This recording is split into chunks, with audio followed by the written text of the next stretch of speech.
आज या कार्यक्रमाला अध्यक्ष म्हणून आमचे लाभलेले होते मुरलीधर कांबळे सर, पण एक अतिशय दुःखद घटना घडली. आमचे मित्र काय आकस्मिक त्यांचं निधन झालं, अमित कांबळे यांचं, आणि त्यामुळे ते उपस्थित राहू शकले नाहीत. पण सरांनी सांगितले शैक्षणिक कार्यक्रम आहे आणि तो तुम्ही थांबवू नका, कारण शिक्षणासाठी बाबासाहेबांनी स्वतःची मुलं गेली तर बाबासाहेब कंकडले मागे हटले नाही, आणि तुम्ही सुद्धा त्या बाबासाहेबांच्या विचारावरती जात आहात. आपला हा शैक्षणिक कार्यक्रम आहे तर त्याला कुठेही अडथळा होता कामा नये, तुम्ही हा कार्यक्रम संपन्न करा असं सांगितले. आणि हा कार्यक्रम आम्ही घेत आहोत. आमच्या पण मनस्थिती कार्यक्रम घेण्याचं म्हणजे दुःख झालं होतं, पण या कारणानुसार आम्ही ठरवलं की हा कार्यक्रम घ्यायचा, आणि आज आता इथे पण हा कार्यक्रम संपन्न होत आहे. सर्वप्रथम मी सर्वांना विनंती करतो, आपले सर्व ज्येष्ठ आहेत आणि सर्वांना घेऊन प्रतिमा पूजन करून घ्यावं. प्रतिमा पूजनासाठी सर्वांना देखील सर एक मिनिट. त्याचबरोबर मी या कार्यक्रमात सुभाष दादा कांबळे, तसेच भारत ढाले, बिजू अंकल, त्याचबरोबर चिदानंद कांबळे, विलास सभा यांना विनंती करतो त्यांनी यायचं आहे. प्रतिमा पूजन सरांच्या बरोबर करून घ्यायचं आहे. सर्वांनी पुढे येऊन सर्वांच्या उपस्थितीमध्ये आमचे सल्लागार अमरदादा, तुम्ही पण पुढे जा.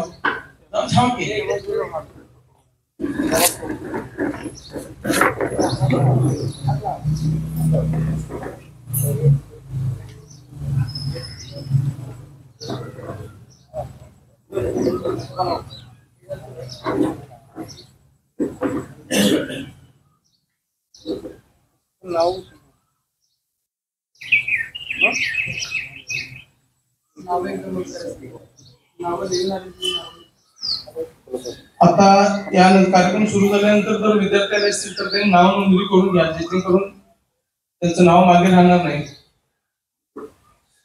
त्याचबरोबर प्रमुख मान्यवरांच्या हस्ते आपण मूर्तीपूजन केलेलं आहे. त्याचबरोबर मी विनंती करतो की माता भगिनी वर्गांच्या मध्ये पण पालक आलेले आहेत. आता सगळ्यांची नाव माहित आहे, जर काही सर्वांनी फुले व्हायचं, सर्वांनी पुढे येऊन. सुरेश बोलून घे की या जर काय बोलून घ्या.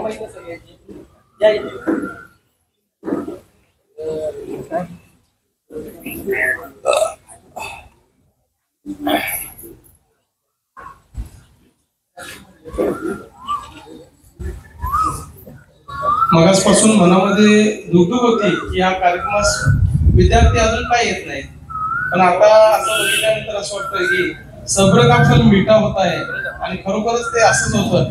जरी वेळ झाला तरी कार्यक्रम हा अतिशय सुंदररित्या पार पडत असतो.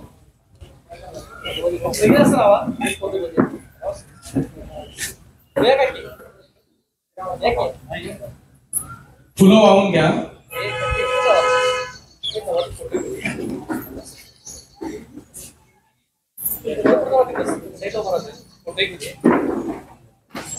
कोण आलं बघा सर? खंडोळ्यात मी दोघं तिथे येणार. कोण आलता गाडी कोणाची बघतो की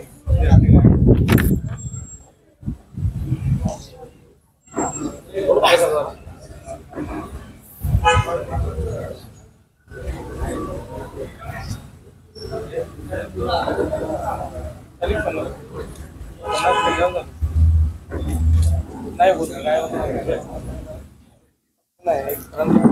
केलेला आहे. यानंतर मी फाउंडेशनच्या सर्व समक्रांती फाउंडेशनच्या सर्व विनंती करतो सर्वांना की सरांचं स्वागत करून घ्यायचं सर्वांनी. आजच्या प्रमुख जे वक्ते आहेत दानेकर सर, त्यांचं सर्व फाउंडेशन मार्फत सर्वांनी यायचं आहे. सगळेजण या, कोणीही मागे राहू नका.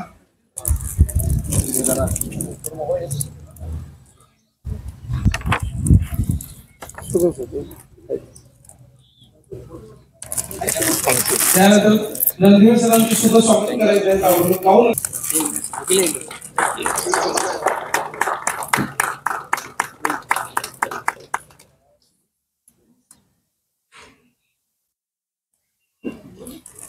कार्यक्रम सुरू झाल्यानंतर जर कोणी विद्यार्थी आले असतील तर त्यांनी आपल्या नावाची नोंदणी करून नंतर सत्काराचा कार्यक्रम झाल्यानंतर ते नाव मागे राहू नये. सुरज, काही जण व्यावसायिक आहेत, असे सर्व एकत्र येऊन मुलं त्या विद्यार्थ्यांचं शिक्षण ज्या ठिकाणाला तटलेलं आहे ते शिक्षण पुढे नेण्याचं काम खालीचा वाटा म्हणून आम्ही उचलायचा प्रयत्न केला आणि म्हणून या सम्यक क्रांती फाउंडेशनची स्थापना झाली. तर सम्यक क्रांती फाउंडेशन म्हणून आज आम्ही जिथं आहोत, सर्वांना मी इथं आता आवाहन करतो, सांगतो की तुमच्या पूर्ण शिक्षणाच्या ह्याच्यामध्ये कसलीही अडचण असू दे, कुठल्याही प्रकारची, आर्थिक असू दे, शैक्षणिक कुठलीही असू दे, त्या अडचणीसाठी कधीही आमच्या या फाउंडेशनशी तुम्ही संपर्क साधा. ती अडचण आम्ही तुमची दूर करण्याचा प्रयत्न करू, अशी तुम्हाला एक मी शब्द देतो आज या कार्यक्रमाच्या निमित्त.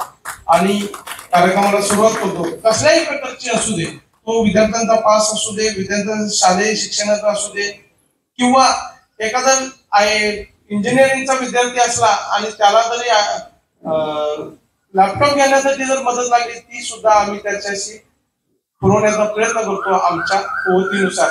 हा तुम्हाला परत एक शब्द देतो, जास्त काय बोलत नाही.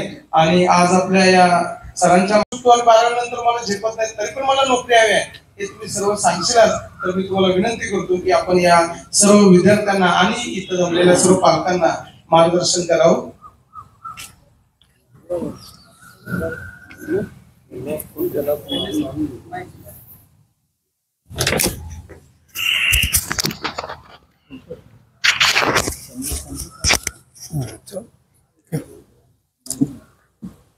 नमस्कार. सर्वप्रथम सम्यक क्रांती फाउंडेशन, त्याचे सगळे कार्यकर्ते, आनंददायक चित्र आहे. समाजासाठी स्वतःची वेळ, एनर्जी, पैसा खर्च करून प्रगतीसाठी इतके मनापासून झटत आहेत. हल्लीच्या काळामध्ये दुर्मिळ झालेले चित्र बघायला मिळतं. इथं आनंद झाला. सुरुवातीलाच मला इथं बोलवल्याबद्दल आभार व्यक्त करतो. आमचे मित्र रणदिवे सर, त्यांच्या माध्यमातून हा योग जुळून आला. पूर्वी पण काही कार्यक्रमानिमित्ताने इथं आलो होतो. इथं बसलेल्या बऱ्याच जणांची अमोलची पूर्वी ओळख झालेली आहे. खूप चांगल्या कार्यकर्त्यांचा संच आहे. तुम्ही नशिबवान आहात, लोक, मुलं, पालक. सर, किती वेळ आहे मला?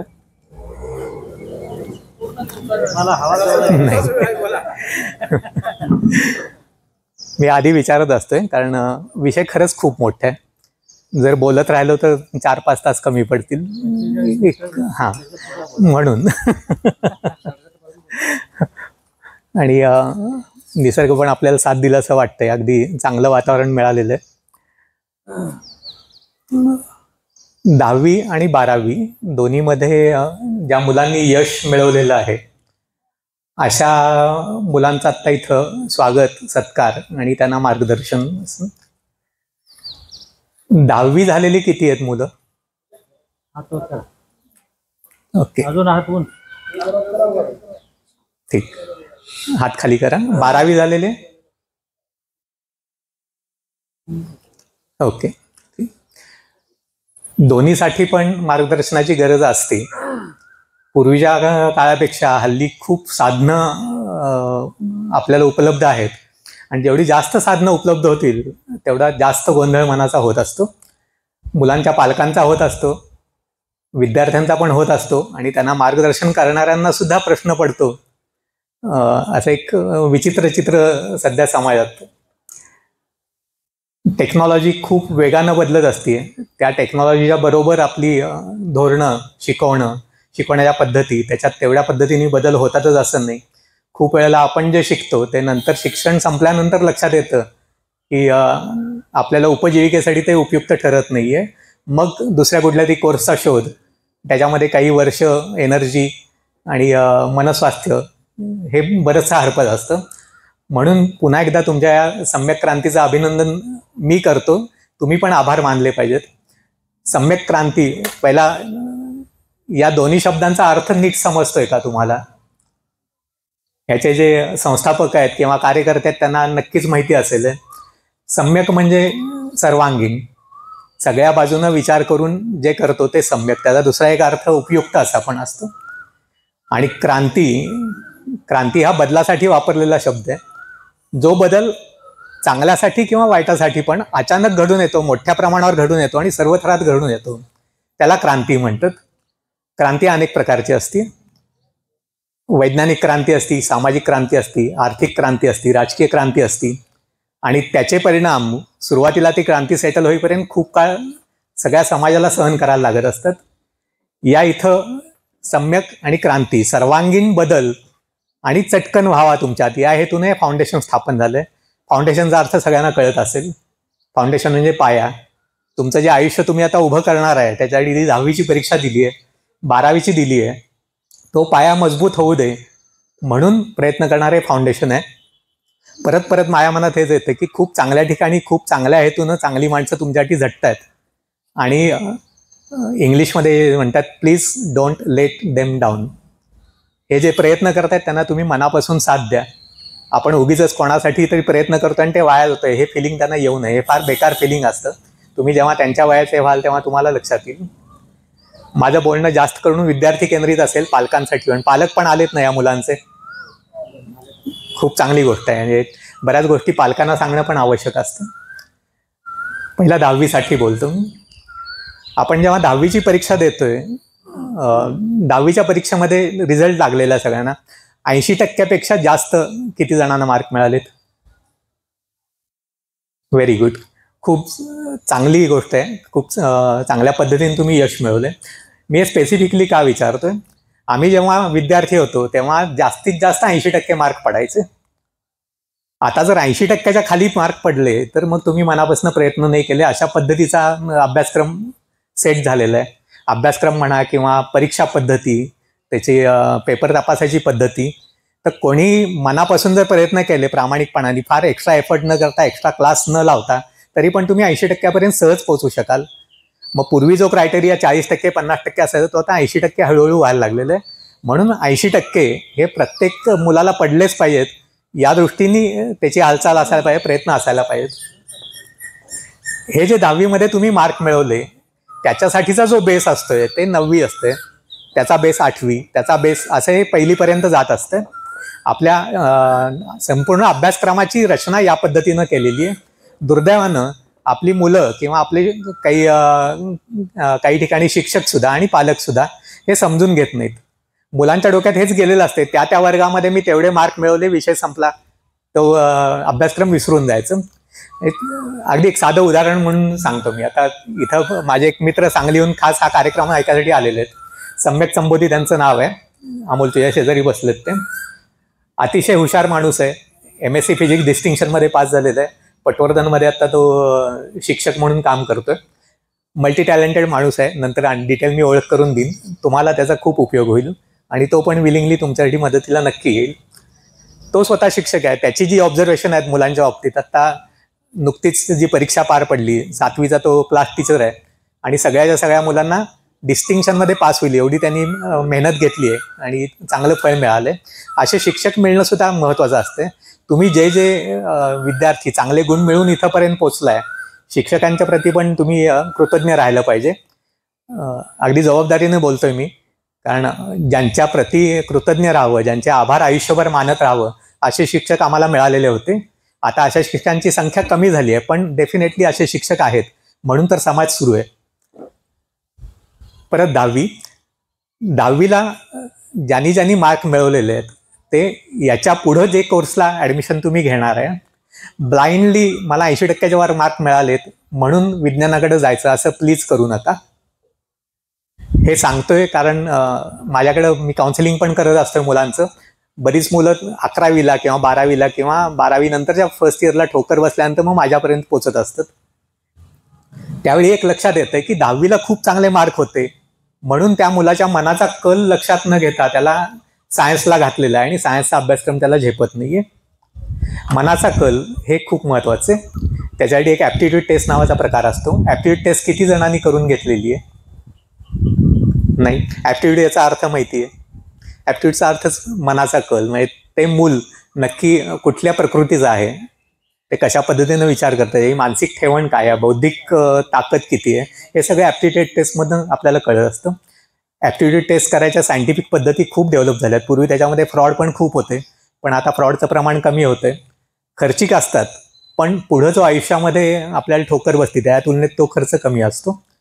ॲप्टिट्यूड टेस्टमध्ये त्या मुलाच्या सर्वांगीण टेस्ट घेतल्या जातात. काही रिटर्न असतात, काही ओरल असतात, आणि त्यातून ते जे टेस्ट घेणारे जर का खरोखर त्या तयारीचे असतील तर ते मूल नक्की कुठल्या प्रकृतीचं आहे, त्याला कुठला अभ्यासक्रम आवडतोय, कुठला अभ्यासक्रम झेपतोय, त्याला खेळ आवडत आहेत का, संगीत आवडते का, शिकायला आवडते का, परफॉर्म करायला आवडते का, बोलायला आवडते, असे वेगवेगळे जीवनाला उपयोगी पडणाऱ्या कला म्हणा किंवा बाकी कौशल्य म्हणा ते कळतं. आणि ते कळाल्यानंतर तुमची पुढची बरीच मेहनत, बराच मनस्ताप, बराच खर्च वाचतो. म्हणून माझी एक रिक्वेस्ट असते की जी मुलं 8वीच्या आसपास आहेत, 7वी ते 9वीच्या दरम्यान, त्यांची त्या पालकांनी ॲप्टिट्यूड टेस्ट करून घेतली पाहिजे. आता यांच्याबाबत ती वर्ष पार झालेली आहेत, पण 10वीमध्ये आलेले आहेत, तर आता ॲप्टिट्यूडनेसनं टेस्ट आत्ता नाही करतायत, पण तरीसुद्धा मार्ग आहे.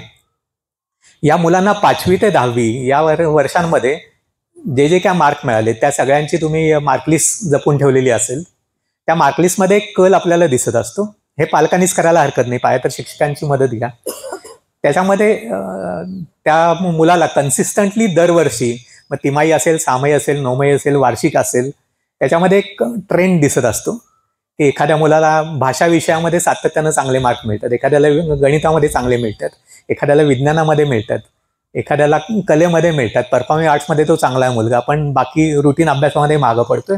हे पालकांनी समजून घ्यायला पाहिजे. प्रत्येक चांगल्या मुलांनी डॉक्टर्स व्हायला पाहिजे, इंजिनियरच व्हायला पाहिजे असं नसतं. समाजामध्ये सगळ्यांची गरज असते. एकही समाजातला माणूस बिनउपयोगाचा नसतो. संस्कृतमध्ये एक वचन आहे की मंत्र नाही असं अक्षरच नाहीये, औषधी नाही अशी वनस्पतीच नाहीये, ज्याचा उपयोग नाही असा माणूसच नाहीये, पण या सगळ्यांचा व्यवस्थित योजना करणारा माणूस लागतो. योजका तत्र दुर्लभा म्हणतात. या सगळ्यांची योजना करणारी माणसं दुर्लभ असतात. पण स्वतःला पहिला समजून घ्या. समजून घेणं ही पण एक वेग कन्सेप्ट वाटते लोकांना, पण ती वेग कन्सेप्ट नाही आहे. 4 इंग्लिश शब्द आहेत: स्ट्रेंथ, विकनेस, अपॉर्च्युनिटी आणि थ्रेट. प्रत्येकाला आपली ताकद काय आहे ते माहिती पाहिजे आहे. हे आता मी 10वीच्या मुलांना स्पेसिफिकली सांगतो. तुम्ही आजच घरी गेल्यानंतर मी आता सांगतो तो एक्झरसाईज करून बघा. तुम्ही तुमच्यामध्ये जे जे काही चांगलं आहे, जे स्ट्रॉंग पॉईंट्स आहेत की या बेसिसवरती मी आयुष्यात बरंच काही करू शकेन असं तुम्हाला वाटतंय, मुलाला स्वतःला एक कागद घ्या, फुलस्केप कागद, त्याच्यात 4 पानं असतात. एकावरती वरती एस लिहा, दुसऱ्यावरती डब्ल्यू लिहा, तिसऱ्यावरती ओ लिहा, चौथ्यावरती टी लिहा. एस म्हणजे स्ट्रेंथ, तुमचे पॉझिटिव्ह पॉईंट्स, प्लस पॉईंट्स, त्या सगळ्याची यादी करा. तुम्हाला जे जे वाटतंय अगदी बिंदास लिहा. ते काय चुकीचं नसणार आहे. तुम्ही स्वतःला जेवढं ओळखता तेवढं दुसऱ्यांनाही ओळखू शकत. त्याच पद्धतीने तुमचे विकनेस, तुमचे दुबळेपणा जे काय असतील, की ज्या गोष्टीमुळं तुमची प्रगती अडतीये, हे सगळे दुबळेपण आहेत. ते विकनेसच्या खाली तुम्ही लिस्ट करा. ऑपॉर्च्युनिटी, तुम्ही आत्ता ज्या कंडिशनमध्ये आहात, भावनिकदृष्ट्या म्हणा, आर्थिकदृष्ट्या म्हणा, कौटुंबिकदृष्ट्या, सामाजिकदृष्ट्या, त्या ह्यानी तुम्हाला ऑपॉर्च्युनिटी काय काय आहेत, त्या सगळ्या ऑपॉर्च्युनिटी, माझ्या आयुष्यात पुढे जायसाठी मला काय काय संधी अवेलेबल आहेत, त्या सगळ्या संधींची तुम्ही यादी करा. आणि त्या संधींचा वापर करून मला प्रगती करायची आहे. ती प्रगती करताना अडथळे काय येणार आहेत, काय काय धोके आहेत, ते टी म्हणजे थ्रेट्स म्हणजे धोके, त्याच्यामध्ये तुम्ही यादी करा. हे सगळ्या मुलांनी आजच करा. कारण आज जे सांगितलेलं आहे ते आज तुम्हाला 100% लक्षात राहील. उद्या त्यातलं 20% उडालेलं असेल आणि 6 महिन्यांनी 100% उडालेलं असेल. त्यामुळे आजच करा. हा जो एक्झरसाईज तुम्ही करताय हा तुम्हाला आयुष्यभर उपयोगी पडेल. मी अगदी गॅरंटीने सांगतो. मुलांचं समुपदेशन मी 98 सालापासून करतोय. ज्या ज्या मुलांसाठी मी केलेलं आहे त्या सगळ्यांना मी हा एक्झरसाईज करायला सांगितलं आहे आणि 100% मुलांना त्याचा फायदा होतोय. स्वतःला समजून घेतलं ना, तुमच्या आयुष्यातले बरेचसे प्रश्न उद्भवतच नाहीत. आणि चुकून जे काही प्रश्न आलेले असतील किंवा येणार असतील त्याचं सोल्युशन या 4 शब्दामध्ये मिळत जातं.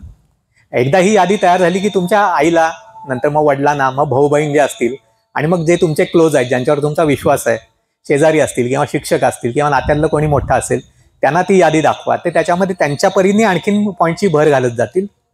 मग ती यादी तुमची परिपूर्ण होईल. याला स्वोट ॲनालिसिस म्हणतात. स्वोट ॲनालिसिस हे लक्षात ठेवा. हे खरोखर आवश्यक आहे आणि तुमच्या पुढच्या करिअरमध्ये या गोष्टीचा खूप उपयोग होईल. आपण स्वतःला जाणून घेणं आणि मग त्या बेसिसवरती पुढं आपली प्रगती साधणं. मग त्याचा पुढचा पॉईंट येतो की ज्या स्ट्रेंथ्स आहेत त्या स्ट्रेंथ मग आणखीन कशा सुधारायच्या, आणखीन स्ट्रॉंग कसं करायचं. मग त्याच्यासाठी जे जे काय करायला लागेल ते तुमच्या मोठ्यांच्याकडून समजून घ्या, वाचनातून समजून घ्या, गुरुजींच्याकडनं समजून घ्या. तुमच्या स्ट्रेंथ्स वाढवा. त्याच्यानंतर विकनेसेस जे आहेत, एक एक विकनेस, सगळ्या विकनेसची यादी करा. विकनेस आपल्यात आहेत हे मान्य करणं हीच तुमची सुधारण्याची पहिली पायरी आहे. एक एक विकनेस तुम्ही करत गेला की ते स्ट्रेंथच्या बाजूला ॲड होत जाते. काही विकनेस असतील, म्हणजे तुम्हाला लोकांच्या पुढे बोलायला भीती वाटते, हा विकनेस आहे. काही व्यसन आहे, तो विकनेस आहे. अभ्यासामध्ये मन एकाग्र होत नाहीये, तो विकनेस आहे. शाळेला जावं वाटत नाही, तो विकनेस आहे. सगळे यादी करा. स्वतःशी खोटं बोलू नका. तुम्ही दुसऱ्यांशी खोटं बोलू शकाल, स्वतःशी नाही बोलू शकत. खोटं न बोलता ही यादी तयार करा. एक एक विकनेस तुम्ही कट करत जावा आणि मग ऑपॉर्च्युनिटीकडे या. ऑपॉर्च्युनिटी ज्या काय 10, 12, 15 तुम्हाला दिसत असतील, मग त्यातली बेस्ट पॉसिबल कुठली आहे? घरच्यांशी चर्चा करा. सगळी मुलं घरच्यांशी मोकळेपणाने बोलतात का? हो येत नाहीये. पालकांनो, या गोष्टीकडे लक्ष द्या. घरामध्ये मोकळं वातावरण आहे की नाही? याच्यासाठी मी एक साधा उपाय सांगत असतो. पालक बिचारे घरासाठी पैसा कमवण्याच्या नादामध्ये असतात, त्याच्यामध्ये त्यांचा पूर्ण वेळ आणि पूर्ण एनर्जी जाते. संध्याकाळी आल्यानंतर मग या गोष्टी चर्चा पण नको वाटत असती आणि मग घरातल्या सगळ्यांचा एकमेकांशी जो संवाद आहे तो खुंटलेला असतो. बरेचसे जे प्रॉब्लेम येतात त्याचं मूळ तिथं असते, संवाद हरवलेला असतो. तर प्लीज आजपासून सगळ्या घरांमध्ये न चुकता करा, कायमस्वरूपी.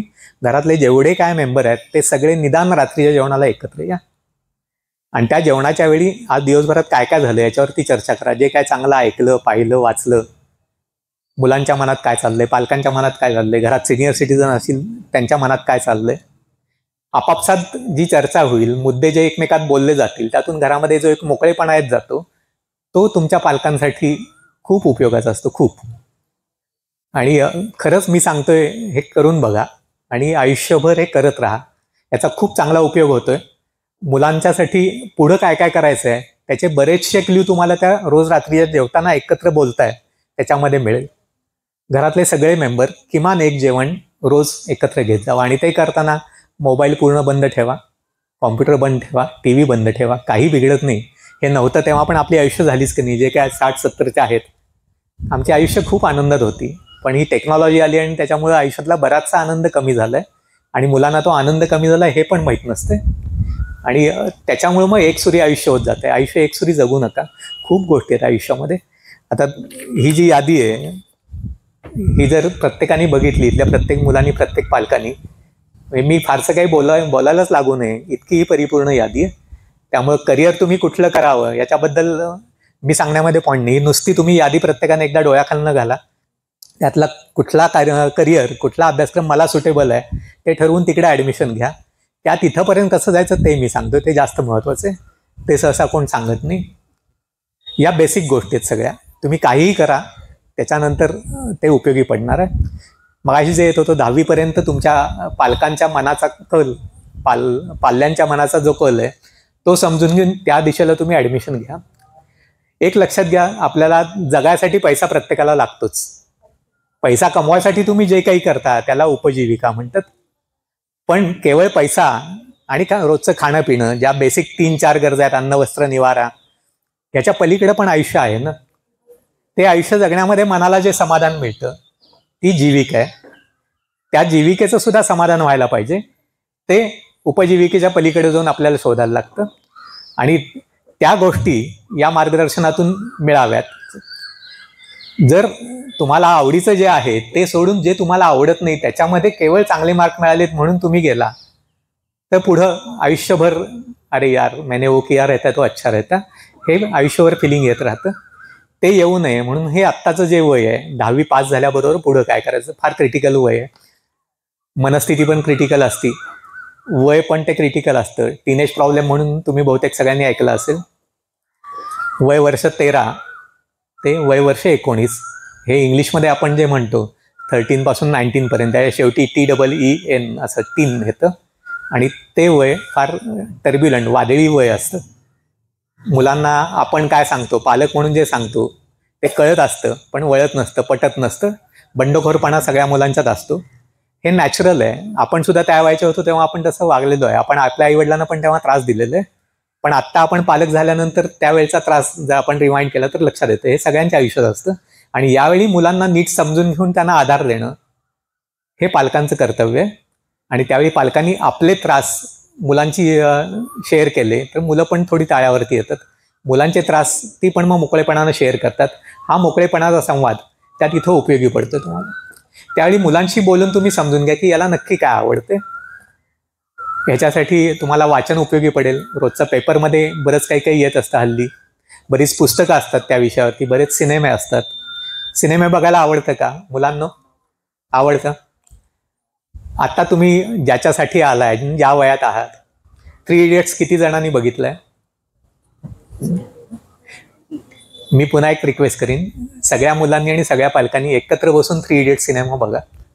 मुलांच्या हे जे टीनेज जस्ट संपलंय आणि इंजिनिअरिंग कॉलेजला गेलेली मुलं, 3 वेगवेगळ्या बॅकग्राऊंडची, फार विचारपूर्वक बनवलेला सिनेमा आहे. एका कादंबरीचा आधार घेतला होता आणि नंतर त्यांना लक्षात आलं की ती कादंबरी काय पुरेशी ठरणार नाहीये. मग आमिर खान आणि राजकुमार हिरानी त्या दोघांनी मिळून 6 महिने विचार करून त्याची स्क्रिप्ट लिहिली होती. खरोखर अतिशय उपयुक्त. प्रत्येक मुलांनी तो बघायलाच पाहिजे ज्यांना करिअर घडवायचं. तुम्ही खरंच बघा तो सिनेमा. आणखीन एक सिनेमा लक्ष्य नावाचा होता ऋतिक रोशनचा. आयुष्यामध्ये आपल्याला काय करायचं आहे हे योग्य वयात जर का कळलं तर मुलांचं आयुष्य वाया जात नाही. काही काळ भरकटतं, पण जेव्हा आयुष्याचं लक्ष सापडतं तेव्हा त्याच्या पुढचं आयुष्य एकदम मिनिंगफुल होऊन जातं. त्या सिनेमामध्ये खूप इफेक्टिव्हली सांगितलेलं आहे. असाच एक सिनेमा, फ्लॉप सिनेमा होता, कदाचित खूप जणांनी नाव पण ऐकलं नसेल. नाना पाटेकर त्याचा मुख्य हिरो होता, मुख्य विलन होता ॲक्च्युली. वजूद नावाचा सिनेमा. वजूद म्हणजे आपलं अस्तित्व. आपण या जगामध्ये का आलोय, आपण अस्तित्वात का आहोत, आपण काय करतोय आणि का करतोय, या मूलभूत गोष्टींची चर्चा त्या सिनेमामध्ये होती. सिनेमा आपल्याला हे पण सांगत असतो, केवळ मनोरंजन म्हणून त्याला बाजूला सरकवणं योग्य नाही आहे आणि अगदी सिनेमाचा नाद लावून घेणं ते पण योग्य नाही आहे. तर 10वी झाल्यानंतर पुढं कुठे ॲडमिशन घ्यायची आहे त्याच्यासाठी इतका सगळा विचार करून मग तुम्ही ॲडमिशन घ्या. केवळ चांगले मार्क हा एकच आणि एकमेव क्रायटेरिया ठेवू नका. कारण चांगले मार्क पडलेत, 10वीला 90% मार्क पडलेत, 9वीला पण 90% होते, 8वीला पण 90% होते, म्हणून इंजिनिअरिंगला जायचं आहे, म्हणून 11वी 12वी सायन्सला ॲडमिशन घेतली. 11वीला मार्क कमी आले, 12वीला आणखीन कमी आले, तरी पण तोपर्यंत डोक्यात पक्क भरलेलं असतं की मला इंजिनियरच व्हायचं आहे. म्हणून मग इंजिनिअरिंगला ॲडमिशन घेतली जाते आणि मग इंजिनिअरिंगच्या फर्स्ट इयरला टोटल फ्लॉप शो होतो. खूप मुलं माझ्याकडे अशी आलेली आहेत गेल्या 30 वर्षामध्ये, 98 सालापासून आत्तापर्यंत. ते होऊ नये म्हणून आत्ताच तुम्ही नीट विचार करा, पुढचा खूप त्रास वाचतो. मगाशी जे उपजीविका सांगत होतो, उपजीविकेसाठी किती गोष्टी अवेलेबल आहेत आपल्या जगामध्ये, कोणी विचार केलाय का? मी खूप जणांशी या बाबतीत बोलत असते, खूप पालकांशी. परवाच रणदिवे सरांच्या बरोबर त्यांच्या एका मित्राच्या घरी गेलो होतो. त्या 12वीला मुलगी होती, दुसरी मुलगी आता 7वीला, आणि खूप चांगले शिकलेले, चांगले वाचणारे पालक, पण त्यांना सुद्धा सांगता येत नव्हतं की किती कोर्सेस अवेलेबल आहेत, काय करायचं. तर मुलीला इंजिनिअरिंग करायचं आहे. इंजिनिअरिंग एकच फील्ड माहिती आहे की ज्याच्यातून चांगलं आहे, दुसरं डॉक्टर. इंजिनिअरिंगमध्ये सुद्धा किती ब्रँचेस आहेत, किती जणांना माहिती असतं? कोणी सांगू शकेल इंजिनिअरिंगच्या किती ब्रँचेस आहेत? कोणी? आत्ता जी 12वी झाली आहे मुलगी, मगाशी कोणाशी बोलत, तुझ्याशी ना, किती ब्रँचेस आहेत इंजिनिअरिंगच्या? माहिती घ्यायला पाहिजे ना. आत्ता नाही घेणार तर मग कधी घेणार? तुमच्या हातात आता पुढचे 15 दिवस आहेत 12वी झालेल्या मुलींच्या किंवा मुलांच्या. आपल्याला 6-7च कोर्स माहिती असतात, electrical, civil, mechanical, electronics, computer, IT, फार तर 12-13 पर्यंत जातं. एकूण 74 कोर्सेस आहेत इंजिनिअरिंगचे, फक्त इंजिनिअरिंगचे, आणि त्यातले बहुतेक सगळे महाराष्ट्रात अवेलेबल आहेत. मी आत्ता या व्याख्यानासाठी तयारी करत असताना एक सुरेश वांदिले म्हणून लेखक आहेत, जे करिअर गायडन्ससाठी पुस्तकं लिहित असतात. आपल्या फाउंडेशनमध्ये लायब्ररी आहे का? फाउंडेशनचं काम कोण बघतं? नाही का? प्लीज, हा प्रसन्न मला सर सांगत होते, प्लीज लायब्ररी डेव्हलप करा. लायब्ररीमध्ये पुस्तकं मी सुचवत जाईन, तुमची तुम्ही घ्या, गरज असेल तर मला सांगा. मी वयाच्या 5व्या वर्षापासून आत्तापर्यंत रोज वाचत असतोय. रोज किमान 6 तास माझं वाचन असते. सांगली जिल्हा नगर वाचनाचा मी आजीव सभासद आहे आणि सतत म्हणजे वाचलं नाही तर मग तो दिवस वाया गेला असंच वाटते. आणि त्यातनं मग बरंच काही आता केवळ मनोरंजनाचं वाचणं बंद झालेलं आहे, जे आपल्याला आणि समाजाला उपयोगी पडेल. आणि मग मला जे कळलं ते मग लोकांना सांगत जायचं. लायब्ररी तुमची डेव्हलप करा. बाकी गोष्टींसाठी खर्च नाही केला चालेल, म्हणजे आता सत्कारासाठी तुम्ही बुके वगैरे दिला, नाही दिला चालतंय, काही फरक पडणार नाही. त्याच पैशातनं तुम्ही चांगलं पुस्तक घ्या, या मुलांना अवेलेबल करून द्या. मुलांना आत्तापासून, लहानपणापासून सवय लावा. म्हणजे 6वी 7वीत आहेत त्याच्या आधीपासून. ॲक्च्युली मी 5व्या वर्षापासून वाचतं. निदान 1ली 2रीतल्या मुलांना तुम्ही वाचायची सवय लावा, ती मुलं डेव्हलप होत जातील. हे का सांगतोय याच्या मागं पण सायंटिफिक स्टडी आहेत. हे अमेरिकेमध्ये एक ग्रिसम नावाचा माणूस होता, त्यांनी विचार करायला सुरू केला हॅपीनेस इंडेक्स. हॅपीनेस इंडेक्स किती जणांना कल्पना आहे? जगामध्ये एकूण 206 देश आहेत. त्यापैकी युनोनी मान्यता दिलेले 194 देश आहेत. त्यापैकी 146 देशांनी त्या हॅपीनेस इंडेक्समध्ये भाग घ्यायला मान्यता दिलेली. 146 देशांमध्ये 1 नंबर असेल तो सगळ्यात जास्त हॅपी आणि 146 असेल तो सगळ्यात दुःखी. भारताचं स्थान दुर्दैवानं गेल्या 10 वर्षांमध्ये घसरत गेलेलं आहे. 101 वरनं आपण आता 126ला आलेलो आहोत. पहिल्या 3 मध्ये नॉर्वे, लक्झेंबर्ग, फिनलंड, भूतान हे आलटून पालटून असतात. त्या माणसानी कायम फिनलंड का टॉपमध्ये असतं हा विषय घेऊन सलग 20 वर्ष संशोधन केलं आणि मग त्याच्या लक्षात आलं की मूल पोटात आल्यापासून त्या मुलाची आई पुस्तकं वाचते, त्यामुळे मुलाची शब्दसंपत्ती वाढत जाते, विचार करायची शक्ती वाढत जाते आणि आईचं साहचर्य मिळतंय म्हणून मानसिक समाधान मुलाचं लहानपणापासून वाढत जाते. ते मानसिक समाधान त्याला आयुष्यावर उपयोगी पडते. ते मूल कधी आयुष्यात दुःखी होत नाही. त्याचा दुसरा साईड इफेक्ट होतोय, पोटात असल्यापासून 7 वर्षाचं होईपर्यंत हा उपक्रम रोज 365 दिवस चालू असतो. मुलाची शब्दसंपत्ती इतकी वाढते की फिनलंडमधलं एकही मूल एकाही स्पर्धा परीक्षेमध्ये फेल जात नाही. आता आपल्याकडे स्पर्धा परीक्षांचं फॅड वाढत चाललंय. मी फॅड शब्द जाणून बुजून वापरतोय, फॅडच आहे. कारण तुम्हाला कदाचित माहिती असेल, कदाचित नसेल, स्पर्धा परीक्षा एक खूप मोठा धंदा झालेला आहे. महाराष्ट्र लेवलला जरी आपण बघितलं, MPSCच्या स्पर्धा परीक्षा असतात, त्याच्यासाठी पोस्ट किती असतात? 700 ते 800 होय की नाही? आणि मुलं किती अपिअर होतात त्याला? साधारण 12 लाख. 12 लाख मुलं आणि त्यातनं फक्त 800 मुलं निवडली जाणार आहेत. मग बाकी साधारण 11-11.5 लाख मुलांच्या भावनांशी खेळच आहे ना तो. आणि तो खेळ एका वर्षात थांबत नाही, तो 3 वर्ष, 4 वर्ष, 6 वर्ष चालू राहतो आणि याच्यामध्ये त्यांची जवानी निघून जाते. हे होऊ नये म्हणून जे फिनलंडनी ऑलरेडी केलेलं आहे, आपल्यासाठी डाटा अवेलेबल आहे, त्याचा वापर करा ना तुम्ही. आत्तापर्यंत तुम्हाला माहीत नव्हतं, ठीक आहे, आज मी सांगतोय, आज कळलं की नाही. हिंदीमध्ये म्हण आहे, जब जागो तब सवेरा. आज तुम्हाला कळलंय, आज जागे व्हा, लायब्ररी ताबडतोब सुरू करा. जो कुठला मुहूर्त पण बघायची गरज नाही आहे. मुहूर्त हा फसवा कन्सेप्ट असतो. ज्या क्षणी तुमच्या मनामध्ये एखादी चांगली गोष्ट करायचा विचार येतो तोच मुहूर्त. आज वाटलंय, आज सुरू करा. एका पुस्तकापासून सुरू करा, वाढत जाईल ते. आणि मग मुलांच्याकडनं डिमांड येत जाते, माझं हे वाचून झालं. तुम्ही जेव्हा एक पुस्तक वाचता ते आणखीन 10 पुस्तकाची तुम्हाला नावं सांगतं. आता जे सुरेश वांदिले म्हणून मी सांगितलं, तुमच्यासाठी मी एक पुस्तक वाचत होतो, त्यामध्ये आणि 4 पुस्तकांची नावं त्यांचीच लिहिलेली आहेत. राजवंश प्रकाशनची पुस्तकं आहेत. सुरुवात त्यातून करा. आत्ताच या मुलांना तुम्ही लगेच जर का मागवली, पुढच्या 15 दिवसामध्ये वाचून खूप गोष्टी त्यांना क्लिअर होतील. जे कोर्सेस आहेत त्या कोर्सेसची नावं पण आपल्याला माहीत नसतात. कितीतरी कोर्सेस आहे, कितीतरी. एकूण उपजीविकेच्या संधी किती आहेत ह्याच्यावरती पण डाटा अवेलेबल आहे. हे आपण कल्पना नाही करू शकत, अरे बापरे एवढा मोठा आकडा आहे का तो. एकूण 14,500 करिअर्स अवेलेबल आहेत. 14,500. हा जर आकडा तुम्हाला अविश्वसनीय वाटत असेल तर तुम्ही सगळे जे सिनियर लोक आहात, जे विचार करू शकताय, साधा विचार करा. आपण जन्माला याच्या आधीपासून आपण मेल्यानंतर सुद्धा आपल्याला बऱ्याच गोष्टींची गरज पडते की नाही. या गोष्टींची नुसती यादी करा, मग तुम्हाला लक्षात येईल 14,500 हा आकडा काही इररॅशनल नाही आहे, आवाजवी नाही आहे.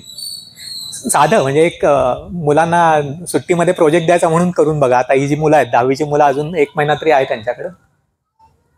शिरोळचे जेवढे काय रस्ते आहेत, प्रत्येक रस्त्याच्या डाव्या बाजूने एक टीम जायची आणि उजव्या बाजूने एक टीम जायची. जेवढ्या पाट्या दिसतात नुसत्या पाट्यांची नावं लिहून घेऊ देत.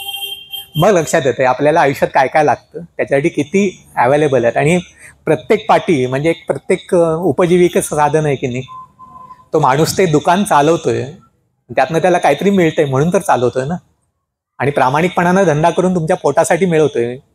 वाईट काय आहे? दुसऱ्या कोणाचं नुकसान न करता, कोणाला न फसवता तुम्ही मिळवताय.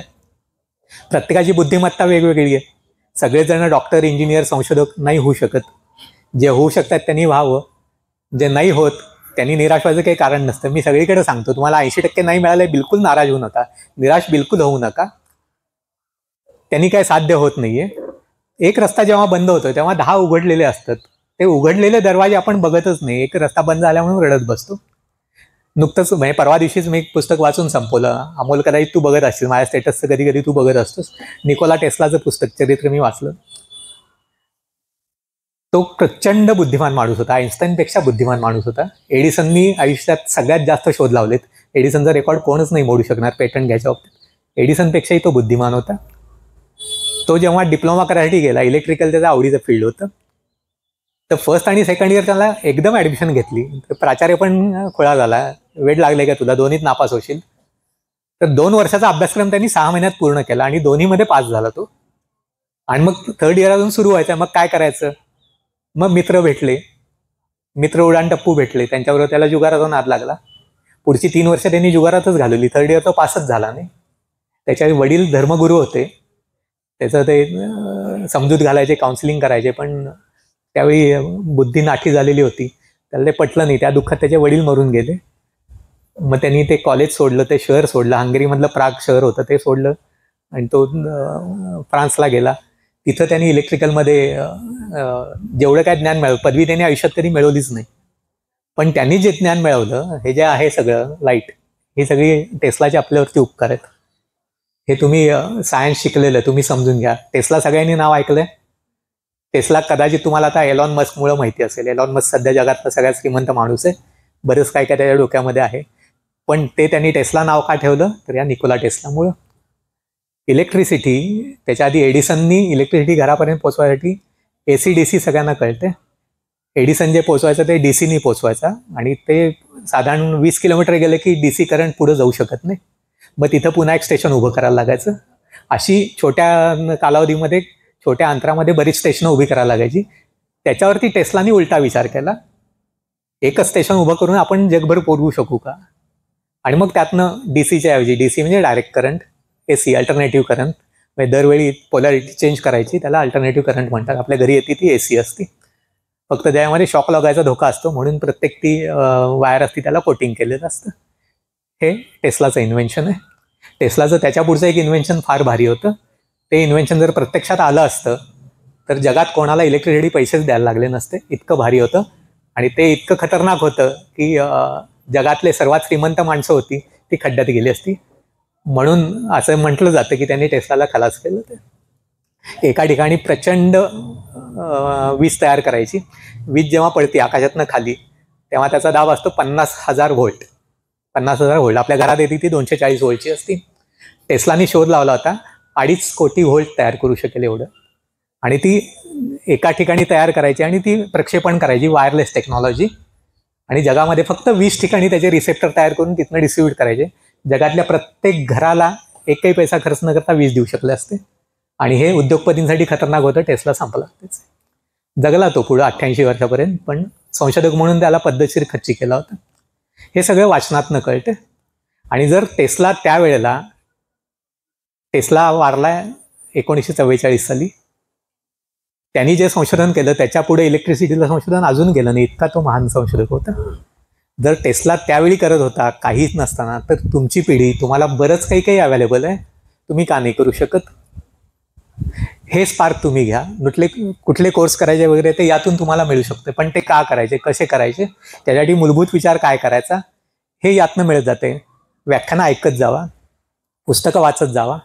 TV, मोबाईल तुम्ही जे बघताय त्यातले असले विधायक कार्यक्रम, YouTube तुम्ही सगळे बघत असाल, रील्समध्ये तुम्ही सगळे जात असाल, प्लीज त्या घातकी याच्यातनं बाहेर पडा. जेवढं तुम्हाला अभ्यासासाठी आवश्यक आहे तेवढ्याच याच्यामध्ये जावं. 10वी नंतर तुम्हाला अवेलेबल काय काय, आर्ट्स, सायन्स, कॉमर्स, राईट. मुख्य हे 3 समजले जातात. जगातलं सगळं ज्ञान यातनंच सुरू झालेलं आहे. सुरुवातीला विज्ञानामध्ये वेगळे घेऊन नव्हतेच, एक नुसतं विज्ञान नावाचं असायचं, त्यातनं विज्ञानाच्या असंख्य ब्रँचेस तयार झाल्या. आणि आता पुन्हा जमाना आलाय की त्या वेगळ्या ब्रँचेस पुन्हा एकत्र यायला लागलेत. म्हणजे बायोलॉजी वेगळं झालं होतं, केमिस्ट्री वेगळं झालं होतं, मेकॅनिकल वेगळं झालं होतं, इलेक्ट्रॉनिक्स वेगळं झालं होतं. हे सगळं आता वेगळ्या नावाने पुन्हा एकत्र यायला लागले. Biomechanics, bio electrical, bio computing. मग त्याच्यासाठी बेसिक ज्ञान तुम्हाला सगळ्यांना पाहिजेच आहे. मगाशी ती मुलगी जे सांगत होती PCB आणि PCEचा एक ग्रुप होता वगैरे, सगळी शास्त्र उपयोगाची आहेत. तुम्ही जे शिकता त्यातलं कधीही काही वाया जात नाही. फक्त तुमची ते शिकण्याची वृत्ती, त्याच्यात थोडासा बदल करा, थोडासा. तुम्ही केवळ मार्कांसाठी शिकताय का, स्वतःलाच विचारा. मार्कांसाठी नका शिकू. मार्क तुम्हाला मिळाले, सर्टिफिकेट मिळेल, त्या बेसिसवरती नोकरी मिळेल, त्यातनं 4 पैसे कमवाल, छान शोकीत जगाल, संपलं का आयुष्य? नाहीये. तुम्ही तुमच्या क्षमतांचा पूर्ण वापर करताय का? मगाशी जे मी SWOT अनालिसिस सांगितलं त्यातनं तुम्ही काय करायला सक्षम आहात, तुमच्या क्षमता काय आहेत ते कळते. तुमच्या क्षमतांप्रमाणे तुम्ही तुमच्या मनाप्रमाणे आयुष्य जगू शकला, तुमचा स्वतःला उपयोग झाला, समाजाला झाला, जगाला झाला, तर त्या जगण्याला काहीतरी अर्थ ना. खुद के लिए जिये वो क्या जिये, दुसऱ्यांसाठी पण जगा. आणि हे समजून घ्यायसाठी तुम्ही वाचन करा, कोर्स तुम्ही कुठलाही करा. मगाशी जे सांगितलं ते सगळे कोर्स जगात चालू आहेत, पुढं पण चालू राहतील. काही काही कोर्स कायमचे नष्ट पण होतील. कायमचे नष्ट होणं हे कदाचित तुम्हाला वाटेल मी काहीतरीच बोलतोय, असं नसतं. मोबाईलमध्ये 20 वर्षापूर्वी जगातली सगळ्यात बलाढ्य कंपनी कुठली होती? नोकियाचं आता अस्तित्व आहे का? मध्यंतरी 5 वर्ष ती दिवाळखोरीतच होती. आत्ता कोणीतरी खरेदी केली आणि पुन्हा स्मार्टफोन तयार करायला लागून दुगदुगी आणलेली आहे त्याच्यामध्ये. का ती दिवाळखोर झाली? कारण जग हे त्यांनी समजूनच घेतलं नाही. स्मार्टफोन येणार याच्यावर त्यांनी विश्वासच ठेवला नाही नोकियाच्या मॅनेजमेंटनी. आणि मग ती संधी अमेरिका म्हणजे ॲपल वगैरे, आयफोन, सॅमसंग, विवो वगैरे त्यांनी साधली. ते पुढे गेले, नोकिया डब्यात गेली. त्याच्या आधी साधारण 30 वर्षापूर्वी आता जे तुम्ही मोबाईलनी फोटो काढताय ही सगळी डिजिटल फोटोग्राफी आहे. फोटोग्राफी डिजिटल होईल याचा कोणी विचारच केला नव्हता. त्यावेळी जगातली 1 नंबर कंपनी जी होती त्या कंपनीचं नाव तरी माहिती आहे का तुम्हाला? Kodak, KODAK, Kodak. त्याला आता कोडॅक एक्सपेरिमेंट किंवा कोडॅक मोमेंट असंच नाव पडलेलं आहे. ती जगातली एवढी मोनोपॉली होती, जगामध्ये फिल्मवरती फोटो काढले जायचे आणि त्या फिल्मपैकी 80% फिल्म कोडॅकच तयार करायची. फिल्म मिळायचीच नाही, वेटिंगमध्ये असेल. तुम्ही जर का स्टुडिओत गेला, कोडॅकची फिल्म संपली आहे, 8 दिवसांनी या, मग डुप्लिकेट कोडॅक यायचे आणि खपायचे वगैरे. असं त्यांचा विश्वासच नव्हता की डिजिटल येईल आणि इतक्या वेगानं पसरेल.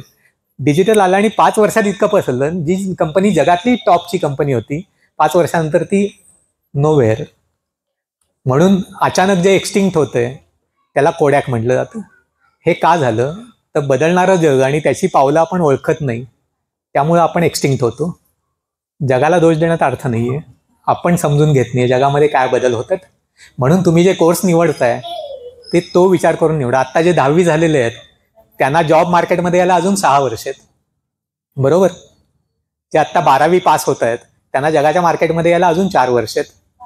4 वर्षानंतर जग किती बदललेलं असेल कोणाला माहिती आहे? मग त्या मुलीला मी विचारत होतो, ChatGPT माहिती आहे का? ChatGPT बहुतेक सगळ्यांनी ऐकलंय, नवीन मुलांनी तरी. ते जे ChatGPT आहे ते इतकं खतरनाक सॉफ्टवेअर आहे. आता माणसांनी विचार करायची गरज नाही आहे. ChatGPTला तुम्ही फक्त तुम्हाला काय पाहिजे सांगा, ChatGPT 5 मिनिटात तुम्हाला तयार करून देईल. मग तुम्ही विचार करून काय करणार आहे? अमेरिकेमध्ये हॉलिवूड सगळ्यांना माहिती आहे, हॉलिवूडमध्ये आंदोलन झालं, 3 दिवस हॉलिवूड बंद होतं. ChatGPT वापरून तुम्ही चित्रपटाच्या स्क्रिप्ट लिहायच्या नाहीत म्हणून लेखकांच्या संघटनेने आंदोलन केलं होतं. त्यांच्या पोटावर पाय येतोय. आणि तुम्ही किती जरी म्हटलं येणाऱ्या टेक्नॉलॉजी तुम्ही नाही थांबवू शकत. ही ChatGPT 2 वर्षापूर्वी नव्हती. 2 वर्षापूर्वी ज्यांनी विचार केला असेल आम्ही मरेपर्यंत व्यवस्थित याच्यावरती जे काय आहे त्याच्यावरती जगू शकतोय, नाही, तो धोका निर्माण झालेला आहे. ChatGPTवाले पण निर्धास्त झाले, आता आपल्या ताब्यात जग येतंय. तोवर चीननी त्यांच्याहून वेगवान आणि त्यांच्याहून स्वस्त डीपसेक तयार केलं. ChatGPTला धोका आला. जग इतकं फास्ट बदलतंय. आज जे आहे ते अजून 6 महिन्यांनी असेल की नाही माहीत नाही. हे जे स्मार्टफोन आपण वापरतोय त्याच्यामध्ये सुद्धा दर 6 महिन्यांनी चेंजेस होत आहेत. 6 महिन्यापूर्वीचा फोन आता विकला पण जात नाही, जो हॉट केक असतोय. उगीच का आयफोनला 16, 17, 18 काढायला लागते? आयफोन 1 वरती अजूनही चाललं असतं ना. आयफोन 1ची जेवढी क्षमता होती त्याच्या 100 पट क्षमता आता आयफोन 16ची आहे. पण तरी पण त्यांना धास्ती आहे, अजून आपल्याला काही ना काही डेव्हलपमेंट करायला लागेल. हे कशामुळे होतंय? तर त्याच्यामध्ये ज्या चिप येतात, चिप म्हणजे आपले खाण्याचे चिप नव्हे, त्या खाण्याच्या चिपवरूनच त्या चिपला चिप हे नाव मिळालेलं. तर त्या चिपची टेक्नॉलॉजी इतकी भारी होत चाललेली आहे. गॉर्डन मूर किती जणांना माहिती आहे? कॉम्प्युटर ज्यांना माहिती आहे त्यांना गॉर्डन मूर माहिती पाहिजे. गॉर्डन मूर नावाच्या माणसाने 1968 साली कॉम्प्युटरमध्ये मूलभूत संशोधन केलं होतं. आणि त्याला संशोधन करताना एक गोष्ट लक्षात आली, अरे टेक्नॉलॉजी इतक्या वेगानं बदलतीये. त्यावेळी त्यांनी जो नियम सांगितला त्याला मूर्स लॉ म्हणतात. आणि अतिशय द्रष्टा माणूस, त्यांनी जे सांगितलं ते अजूनही खरं ठरतंय. त्यांनी काय सांगितलं होतं, कॉम्प्युटरसाठी आपण जे काय वापरतोय, कॉम्प्युटरचा ब्रेन, त्यावेळेला एक कॉम्प्युटर, आता तुमच्या हातातला जो स्मार्टफोन आहे तो कॉम्प्युटरच आहे, त्याच्यापेक्षा 100 पट कमी क्षमतेचा कॉम्प्युटर त्यावेळी 2 BHKच्या फ्लॅटमध्ये असायचा, इतका मोठा आकार असायचा. त्यावेळी त्यांनी सांगितलं होतं इथनं पुढे याचा स्पीड इतका वाढत जाईल डेव्हलपमेंटचा, दर 1.5 वर्षांनी कॉम्प्युटरचा आकार निम्मा होईल आणि स्पीड डबल होईल. त्याला मूर्स लॉ म्हणतात. त्या मूर्स लॉ प्रमाणे अजूनही चाललेलं आहे, अजूनही छोटं होत गेलेलं आहे. जयंत नारळीकर विज्ञान कथा लिहायचे. मी 6वीला असताना त्यांची यक्षांची देणगी नावाचं पुस्तक वाचलं होतं. त्याच्यामध्ये एक वाक्य होतं आणि त्यावेळी ते काहीतरी खुलचट लिहिलं या माणसाने असं वाटत होतं. त्यात एक वाक्य होतं, तुझ्या अंगावरती मी कॉम्प्युटर सोडलेला आहे आणि तो शोधायचा प्रयत्न करू नको, कदाचित धुळीचा कण त्याच्याहून मोठा असेल. त्यावेळी 1980 साली जयंत नारळीकरने लिहिलं आणि ते आता प्रत्यक्षात आलेलं. माणसाच्या अंगावरती धुळीचा कण सोडला तर तो सुपर कॉम्प्युटर असेल. ते प्रत्यक्ष झालंय आणि त्याला कारणीभूत काय आहे? पुन्हा बदलतं तंत्रज्ञान. बदलतं तंत्रज्ञान काय आहे? नॅनो टेक्नॉलॉजी किती जणांना माहिती आहे? ऐकून माहिती आहे? मित्रांनो प्लीज हात वर करा. 10वीची 12वीची मुलं आहे, तुम्हाला हे माहिती असायलाच पाहिजे. नॅनो टेक्नॉलॉजी हे फ्युचरचं तंत्रज्ञान आहे आणि हे मी आत्ता नाही गेली 10 वर्ष सांगतोय. समजून घ्या नॅनो टेक्नॉलॉजी. नॅनो टेक्नॉलॉजीमध्ये जर कोणाला करिअर करायला मिळालं, स्वतःला भाग्यवान समजा, त्यात पुढे जावा तुम्ही. प्रचंड क्षमता आहे. नॅनो म्हणजे 1 मीटरचा 1 अब्जांश. 1 अब्ज म्हणजे 100 कोटी. 100 कोटी नॅनोमीटर म्हणजे 1 मीटर होते. इतकं ते सूक्ष्म तंत्रज्ञान आहे. ते सूक्ष्म तंत्रज्ञान वापरून टेक्नॉलॉजी पुढे चालली आहे. हा आता जो मोबाईल आहे हा सुद्धा तुम्हाला खूप मोठा वाटेल. इतके छोटे मोबाईल येतील, ऑलरेडी आलेले आहेत. तुमच्या हातातले जे ॲपलचे स्मार्टफोन आहेत ते या मोबाईलपेक्षा ताकदवान आहेत. ही नॅनो टेक्नॉलॉजी ताकद आहे. या नॅनोच्या जोडीला बायोटेक्नॉलॉजी. बायोटेक्नॉलॉजी तरी ऐकलं असेल तुम्ही. बायोलॉजी ऐकलेलं असते, टेक्नॉलॉजी ऐकलेलं असते, पण बायोटेक्नॉलॉजी आणि नॅनो टेक्नॉलॉजी याची सांगड आहे. हे सगळं जग बदलून टाकणार आहे. तर या गोष्टी तुम्हाला माहिती पाहिजेत. तुम्ही ह्या पारंपरिक ज्या गोष्टी तुम्हाला माहिती आहेत, ज्या सांगितल्या जातात, तुमचे शिक्षक सांगतात, समोरचे वेगळ्या माध्यमातून, ते त्यात अडकून पडू नका. त्याच्या पुढं जावा तुम्ही. आणि हे पुढं जाणं तर नेटवरती बऱ्याचशा गोष्टी खऱ्या असतातच असं नाही आहे. ती खरं खोटं आणि अर्धसत्याची सरमिसळ असते, त्याच्यावरती फार अवलंबून राहू नका. पण होपफुली पुस्तकं अजून तरी प्रामाणिकपणानं लिहिली जातात. त्यात जे चांगले चांगले लेखक आहेत त्यांची पुस्तकं तुम्ही मिळवत जावा, वाचत जावा. प्रसन्न सर, तुम्ही जेव्हा लायब्ररी सुरू कराल तेव्हा या मुलांसाठी म्हणून स्पेसिफिकली ही आत्ता जी सांगितली करिअरची, सुरेश वांदिलीची 4 वेगवेगळी पुस्तकं आहेत, गेल्या 10 वर्षात त्यांनी लिहिलेली आहेत. तो सेट अख्खाच आणा. राजवंशी तुम्ही पत्रव्यवहार करा. श्रीराम गीत नावाचे लेखक आहेत. लोकसत्ता किती जण वाचतात इथं? लोकसत्ता वाचत नसाल तर मग इथं लोकसत्ता सुरू करा आणि त्यांना वाचायला लावा. लोकसत्तामध्ये करिअरविषयी जेवढं सुंदर मार्गदर्शन होतंय महाराष्ट्रात दुसरं कोणीही करत नाही, तितकं चांगलं. प्रत्येक पेपरमध्ये काही ना काही असतं, पण लोकसत्तामध्ये आणि त्यात सुद्धा श्रीराम गीत नावाचा माणूस अतिशय उत्तम प्रकारे गायडन्स करतो. त्याचे यूट्यूबवरती व्हिडिओ पण आहेत, ते मुलांना बघायला लावा. समाज मंदिर खूप चांगलं आहे, त्याचा असा कन्स्ट्रक्टिव्ह क्रिएटिव्ह उपयोग होऊ दे. पण लायब्ररी मी परत म्हणते, म्हणजे माझं पुस्तकांवरती प्रेम आहे, वाचणाऱ्यांवरती प्रेम आहे, वाचणाऱ्यांविषयी मला आपुलकी वाटते. तुम्ही ताबडतोब सुरू करा, खरंच उपयोग होईल. ही पोरं तुम्हाला आयुष्यभर दुवा देतील. मी सरांना येताना विचारत होतो तिथं आहे का, ते म्हणले बहुधा नसावं, पण आपण सुचवूया, ते सुरू करतील.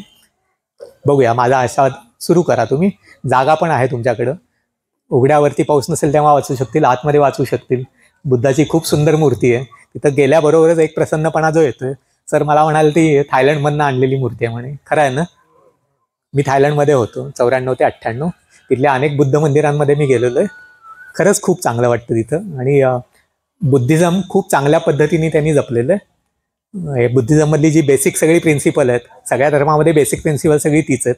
बुद्धिझम असू दे, जैनिझम असू दे, हिंदुइझम असू दे, अगदी मुसलमानसुद्धा बेसिक प्रिन्सिपल सगळी तीच आहेत. आपण जे मानतोय ते मनापासून तुम्ही फॉलो करा. त्या वातावरणाने मुलांनी जर का अभ्यास केला तो नक्की त्यांना अंगी लागेल, त्यांच्या करिअरसाठी उपयोगी होईल. आणि मग जे ज्ञान मिळते ते मुलांनी वाढवत न्यायला पाहिजे. रोज थोडं तरी आपलं ज्ञान वाढू दे. हे आयुष्यभराचं तुम्ही मिशन ठेवा. आज जे मिळाले त्याच्यावरती अवलंबून राहू नका, समाधानी राहू नका. ते असमाधान कायम असलं पाहिजे. शिक्षणाचा हेतूच तो आहे. आंबेडकर तेच सांगायचे. आंबेडकर किती जणांनी वाचलंय? प्लीज, आपण आंबेडकरांच्या समोर बसून सगळं बोलतोय, ऐकतोय. नसेल तर मग क्राईम आहे. आंबेडकर खरंच वाचा तुम्ही. मी कुठल्याही समाजापुढे बोलत असेल, मी आंबेडकरांचं नाव घेतो. आंबेडकरांचा एवढा ब्रिलियंट विद्यार्थी भारतात झाला नाही. आंबेडकर अमेरिकेत शिकायला गेले तर एवढं तरी तुम्हाला माहिती असेल, राईट? आंबेडकरांनी तिथं जे शिक्षण 1.5 वर्षामध्ये मिळवलं ते मिळवायला बाकी नॉर्मल विद्यार्थ्यांना किमान 8.5 वर्ष लागायची, किमान 8.5 वर्ष. अमेरिकेमध्ये खाण्यापिण्याची, कपड्याची शुद्ध न बाळगता तो माणूस शिकलाय तिथं. रोज 22 तास ते अभ्यास करायचे. तिथल्या ग्रंथपालाला शेवटी दया आली, त्यांनी अख्खं ग्रंथालय त्यांच्या हवाली केलं होतं, किल्लीच दिली होती, तू आत बसून अभ्यास कर, बाहेर थंडीत मरू नकोस म्हणून. त्या संधीचा फायदा घेऊन ते जे शिकले, त्यातनं त्यांनी जे चिंतन केलं, त्यातनं आपली सगळ्यांची, सगळ्या बहुजन समाजाची प्रगती झालेली आहे. आंबेडकरांना विसरू नका. आंबेडकरांचं चरित्र प्रत्येकाने किमान एकदा तरी वाचा. आंबेडकरांचं दुसरं मोठं कार्य जे धर्म परिवर्तन वगैरे ठीक आहे, बुद्ध अँड हिज धम्म त्यांनी लिहिलंय. हे किती जणांनी वाचलंय? Very good. एकच हात वर आला, पण सगळ्यांनी वाचा. बुद्ध धर्म बुद्धाच्या नंतर इतक्या सुंदर रीतीने आंबेडकरांशिवाय कोणी नाही सांगितलेलं. मी वाचलंय ते पूर्ण पुस्तक, बुद्ध अँड हिज धम्म. ते मराठीमध्ये पण आहे. खरंच वाचा तुम्ही, त्यातनं समजून घ्या. आणि समजून घेता घेता काय समजून घ्यायचं हे तुम्हाला कळलं पाहिजे. आणि ते तसा विचार का करत होते? दुर्दैवानं त्या माणसाला आयुष्य थोडं कमी मिळालं, बरेच विकार पाठीशी लागले, खूप मोठं काम त्यांना अंगावर पडलं, ते त्यांनी अगदी सक्षमपणे केलं, खूप विरोध सहन करून. त्या काळातली एकंदर जी काय समाजरचना होती त्यात होत होतं, त्यांनी पण त्याला दोष दिला नाहीये. तुमच्या मनात जे आहे त्या पद्धतीने तुम्ही वागताय, माफ करत गेले. त्या संघर्षात त्यांनी वेळ नाही वाया घालवला. त्यांचा संघर्ष वेगळ्या प्रकारचा होता. त्यांनी जे सांगितलंय ते तेव्हा पण व्हॅलिड होतं, आत्ता पण आहे, पुढं पण असणार आहे. शिका, संघटित व्हा आणि संघर्ष करा. पहिला सगळे शिका. आणि शिकताय ते फक्त स्वतःपुरतं ठेवू नका. जे जे तुम्हाला कळलंय ते जगाला पण सांगत जावा. तुमचं एक मोठं टीम, संघटना तयार करा. जी ऑलरेडी तयार आहे त्याला साथ द्या. नुसतं असं कुठल्या तरी कार्यक्रमापुरतं आलोय, बक्षीस घेतोय आणि घरी जातोय, पुन्हा इकडे फिरकत नाही, असं करू नका. जी माणसं चांगलं काम करतात त्यांना बळ पण द्यावं लागतं. बळ फक्त आर्थिक लागतं असं नाही, तुमच्या इच्छेचं पण लागतं, तुमच्या प्रयत्नांचं लागतं, तुमच्या कॉन्टॅक्टचं लागतं. त्या बळाने व्हा आणि सगळे मिळून आपण पुढे जाऊया. सगळे मिळून पुढे जाऊया. याला आफ्रिकन भाषेमध्ये उबुंटू अशी एक संज्ञा आहे. उबुंटू म्हणजे आपण सगळे मिळून सगळ्यांच्या प्रगतीसाठी प्रयत्न करूया, सगळे मिळून आपली उन्नती साधूया. त्या पद्धतीनं तुम्ही पुढे जावा. 12 सरांनी मला टोचलंय. म्हणजे मी मागाशी जे म्हटलं होतं की वेळेची मर्यादा, मी 10वीच्या अलीकडेच अडकून पडतोय असं त्यांना वाटतंय. पण जे मी सांगतोय हे बेसिक आहे, ते त्याच्यामध्ये जायला पाहिजे. हे एकदा कळलं ना, मग बाकीचे या कागदातून तुम्हाला मिळत जातील. तर वाचन चालू ठेवा. ज्यांच्या पुढं आपण नतमस्तक होतोय त्यांच्या पुढं का नतमस्तक होतोय, बाकीचे होत आहेत म्हणून आपण होतोय असं नका करू. स्वतःच्या खांद्यावरती स्वतःचं डोकं असू दे, ते डोकं घेऊन तुम्ही पुढे जावा. 10वी नंतरचं पुन्हा पुढे जाऊया. कॉमर्स हा खूप चांगला पर्याय आहे. तोच पुढे 12वीमध्ये पण म्हणजे 10वीत जर तुम्ही कॉमर्स घेतलं तर 12वीत पण तुम्ही कॉमर्स घेताय. कॉमर्स वापरून बऱ्याचशा गोष्टी आहेत. सगळ्यांना CA माहिती असते, CS माहिती असते, पण त्याच्या पलीकडं बरेचसे कोर्सेस आहेत. MBA मध्ये बरेच ब्रांचेस आहेत.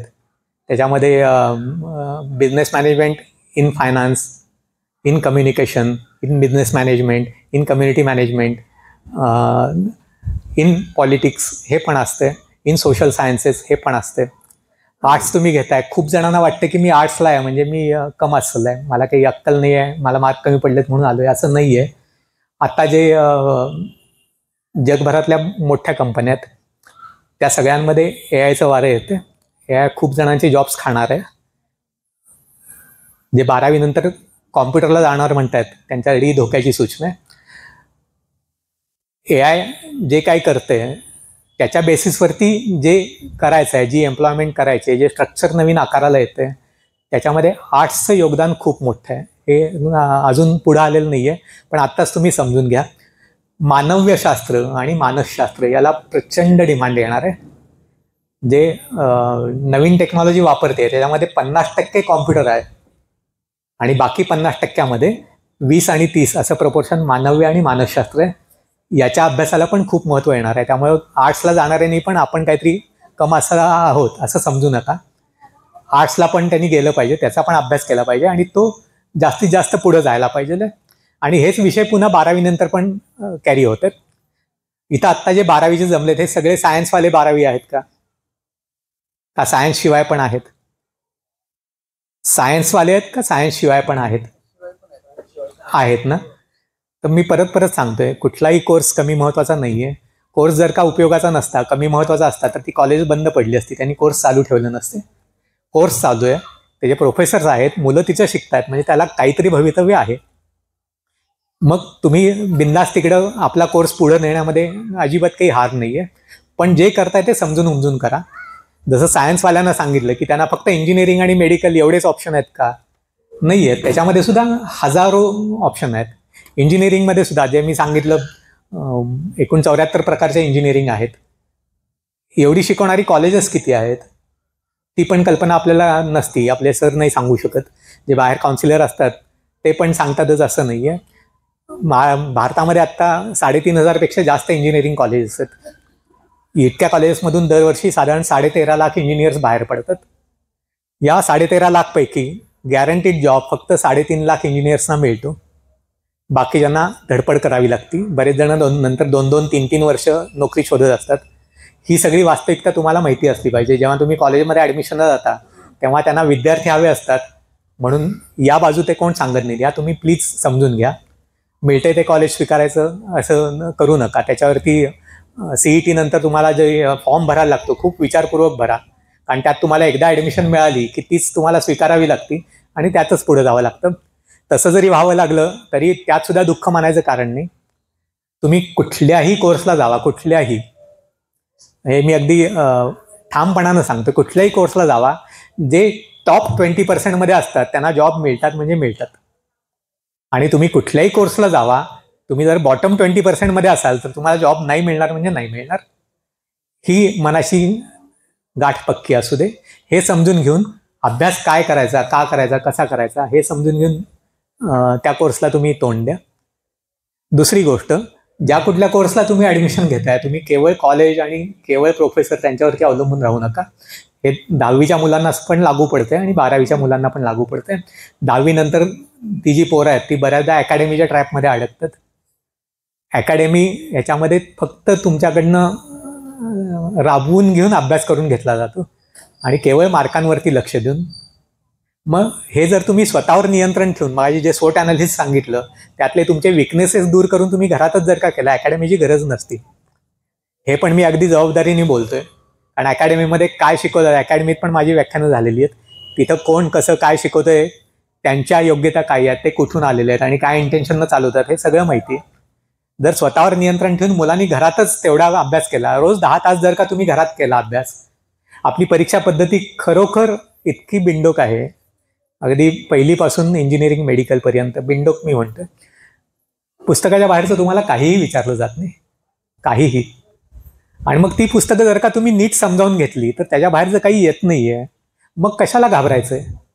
त्यात चुकून जे काही अडेल, जे तुम्ही न वाचता समजणार नाही असा पोर्शन 5% जास्त नसतोच. 95% तुमचं तुम्हाला कळतं. फक्त मनातली भीती काढून तुम्ही सातत्यानं ते समजून घेतलं पाहिजे. एखादी गोष्ट जेव्हा तुम्ही सलग 12 वेळा वाचताय ती कायमस्वरूपी मेंदूत बसून जाते. हे बेसिक तुम्ही लक्षात ठेवा. मग तुम्ही कुठल्याही कोर्सला जावा, arts, science, commerce, engineering, medical, pharmacy, any course, तुमचा अभ्यास तुम्हीच समजून घेऊन केला आणि रात्रंदिवस केला, रोज 10 तास केला. कारण या वयात तुम्हाला आई वडील काय घरकाम करायला लावतायत, भाजी आणायला लावतायत, शेतात जायला लावतायत, कमवायला जायला लावतायत? नाही ना. तुम्हाला फक्त मन लावून अभ्यास करायचा आहे. बाकी सगळ्या गोष्टींची काळजी आई वडील घेत आहेत, आजी आजोबा घेत आहेत. मन लावून अभ्यास करा. तुमची टेक्स्टबुक व्यवस्थित समजून घेऊन, जिथं शब्दांचे अर्थ कळत नाही तिथं डिक्शनरीचा वापर करा. डिक्शनरी प्रत्येकाच्या घरी असायलाच पाहिजे. मोबाईलमधल्या डिक्शनरीवरती जाऊ नका. हार्ड कॉपी असते, त्यातनं तुम्हाला जास्त ज्ञान मिळतं. डिक्शनरीचा वापर करून इंग्लिश नीट समजून घ्या. त्याच्या वरचे खालचे 5-5 शब्द समजून घ्या. ते समजल्याशिवाय पुढे जाऊ नका. आणि एकदा हे वाचन तुमचं 3दा 4दा 5दा झालं ना, पुस्तकातला शब्द तुमच्या डोक्यात बसतो आणि मग तुम्ही कधीही सांगू शकता, रात्री बेरात्री कधी पण उठव आणि विचार मला, त्याचं उत्तर मी देऊ शकतो. इतका कॉन्फिडन्स आला की त्याच्यापेक्षा बाहेरचं परीक्षेमध्ये काही येत नाही. मग तुम्हाला 100 पडायला काय अडचण आहे? 10वीला 12वीला 100% मार्क पाडलेली मुलं आहेत ना, तुम्हाला पण मिळू शकतात. आणि हेच इंजिनिअरिंगला पण मिळू शकतात. आणि इंजिनिअरिंगच्या पोरांना पण हेच सिम्पल टेक्निक शिकवून नापास झालेल्या पोरांना मी पास केलेलं आहे. आणि एकदा ती किल्ली हातात आली की मग नंतर तुम्ही परत कधी नापास होत नाही. जी पोरं इंजिनिअरिंग फर्स्ट इयरला सोडणार होती अशी पोरं नंतर मग ME PhD पर्यंत गेलेली आहेत, परदेशात गेलेली आहेत. अभ्यास कसा करायचा आणि अभ्यासाची भीती का नाही बाळगायची, इतकं सिम्पल आहे. ते तुम्ही करा. आणि मग याची दुसरी बाजू, इतका मी अभ्यास केला, मी पहिला आलोय, मला चांगली कंपनी मिळाली आहे, मग ते डोक्यात पण जाऊन द्यायचं नाही. त्याच्यासाठी मग स्वतःवरती नियंत्रण ठेवायला लागतं. एक लक्षात ठेवा, हे पण खूप जणांना माहिती नसते, आपण मॉन्टेसरी ते PhD पर्यंत जे काय शिकतो, PhD म्हणजे शिक्षणाचं टोक असं अजूनही समजलं जातं, ते टोक नसते. मॉन्टेसरी ते PhD आपण जे फॉर्मल एज्युकेशन घेतो शाळेमध्ये जाऊन, कॉलेजमध्ये जाऊन किंवा बाहेरच्या युनिव्हर्सिटीमध्ये जाऊन, हे आपण संबंध आयुष्यात जे काय 70, 80, 100 वर्ष आयुष्य आहे, त्या आयुष्यात जे काय आपण शिकतो त्यातलं जास्तीत जास्त 16% असतं. 16%. बाकी 84% आपल्याला आयुष्य शिकवत असतं. त्यामुळे पुस्तकातलं शिकून मी तज्ज्ञ झालो म्हणजे मला सगळं येतं, मी भगवान झालो, मी बुद्ध झालो, असं नाही आहे. शिक्षण आयुष्यभर चालू राहिलं पाहिजे. मरेपर्यंत, शेवटच्या श्वासापर्यंत तुम्ही विद्यार्थी राहा. आणि जो कुठला कोर्स तुम्हाला मिळतोय, तुम्हाला परीक्षा होऊन गेलेल्या आहेत, आता त्यात तुम्ही बदल नाही करू शकत. आता जो काय आउटकम येईल, 12वीच्या CETचं अजून यायचं आहे, त्या आउटकमवरती जे कुठलं बेस्ट पॉसिबल कॉलेज तुम्हाला मिळेल तिथे ॲडमिशन घ्या. शांतपणानं तो कोर्स करा, पण सातत्यानं पुढच्या काळाचा विचार करून, आणि आत्ता जे शिकतोय त्याच्यामध्ये मला टॉप ब्रॅकेटमध्ये राहायचं आहे हा विचार करून करा. एक उदाहरण म्हणून सांगतो, माझी ती मुलगी म्हणत होती मला कॉम्प्युटर सायन्स घ्यायचं आहे. खूप जणांच्या डोक्यात तेच आहे, म्हणजे करिअर म्हटलं की इंजिनिअरिंग म्हटलं की कॉम्प्युटर सायन्स किंवा IT. का तर मोठमोठ्या कंपन्यामध्ये जॉब मिळतो, चांगलं पॅकेज मिळतं वगैरे. प्लीज सगळ्यांनी समजून घ्या, हे दिवस गेलेले आहेत. आता सगळ्या IT कंपन्यांचं आपापसामध्ये पॅक्ट झालेलं आहे. कुठंही 3.5 लाखाच्या वरचं पॅकेज देत नाहीत.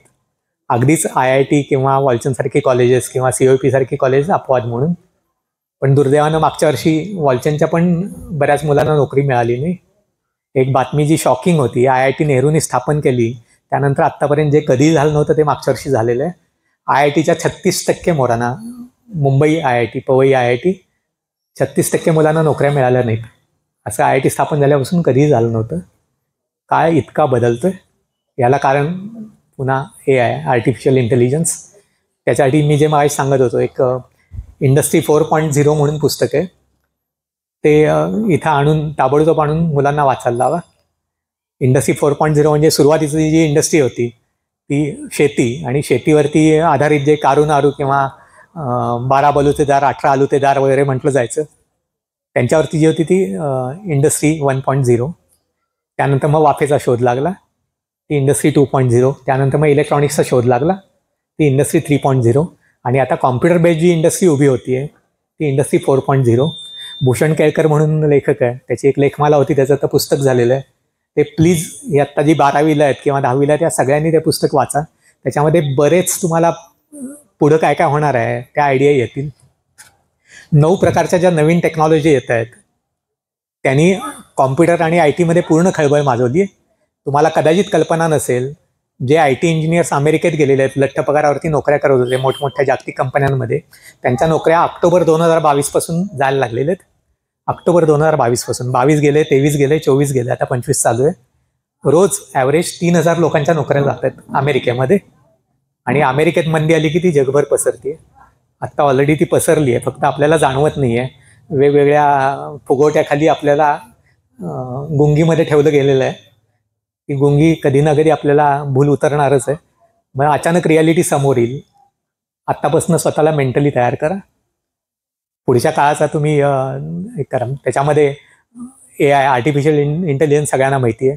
इंटरनेट ऑफ थिंग्स म्हणजे मशीनला थिंग म्हणतात. आता समजा तुमचं MSCB मधलं एक मशीन आहे, ते तिथं जाऊन चालू करायला लागतं, आणि तुमच्या घरामध्ये MSCBतनं आलेली वीज वापरून कुठलं तरी मशीन काम करतंय. तर या मशीनला थिंग असं नाव देऊन तुमच्या मशीनमध्ये एक चिप बसवायची, MSCBतल्या मशीनमध्ये एक चिप बसवायची. घरातल्या मशीननी MSCBतल्या मेन जो काय ट्रान्सफॉर्मर आहे त्याच्याशी स्वतःच बोलायचं. तुम्हाला ते कळूनच द्यायचं नाही, प्रॉब्लेम आला आणि आम्ही सॉल्व्ह केलंय. हे त्या दोघांच्यामध्ये इंटरनेटनी लिंक स्थापन होतीये, आणि प्रॉब्लेम येतात आणि त्यांचं ते सॉल्व्ह करून चालू राहतं, आपल्याला कळत पण नाही. हे नवीन आहे इंटरनेट ऑफ थिंग्स. त्याच्यासाठी मग मशीन लँग्वेज डेव्हलप केलेली आहे. Machine learning, automatic learning, robotics, robotics आता किती टोकाला चालले कळत नाहीये. म्हणजे टेक्नॉलॉजी अशा दिशेनं चालली आहे की तुमच्या हृदयामध्ये जर का काही प्रॉब्लेम आला तर आता हृदय ओपन करायची गरज नाही पडणार.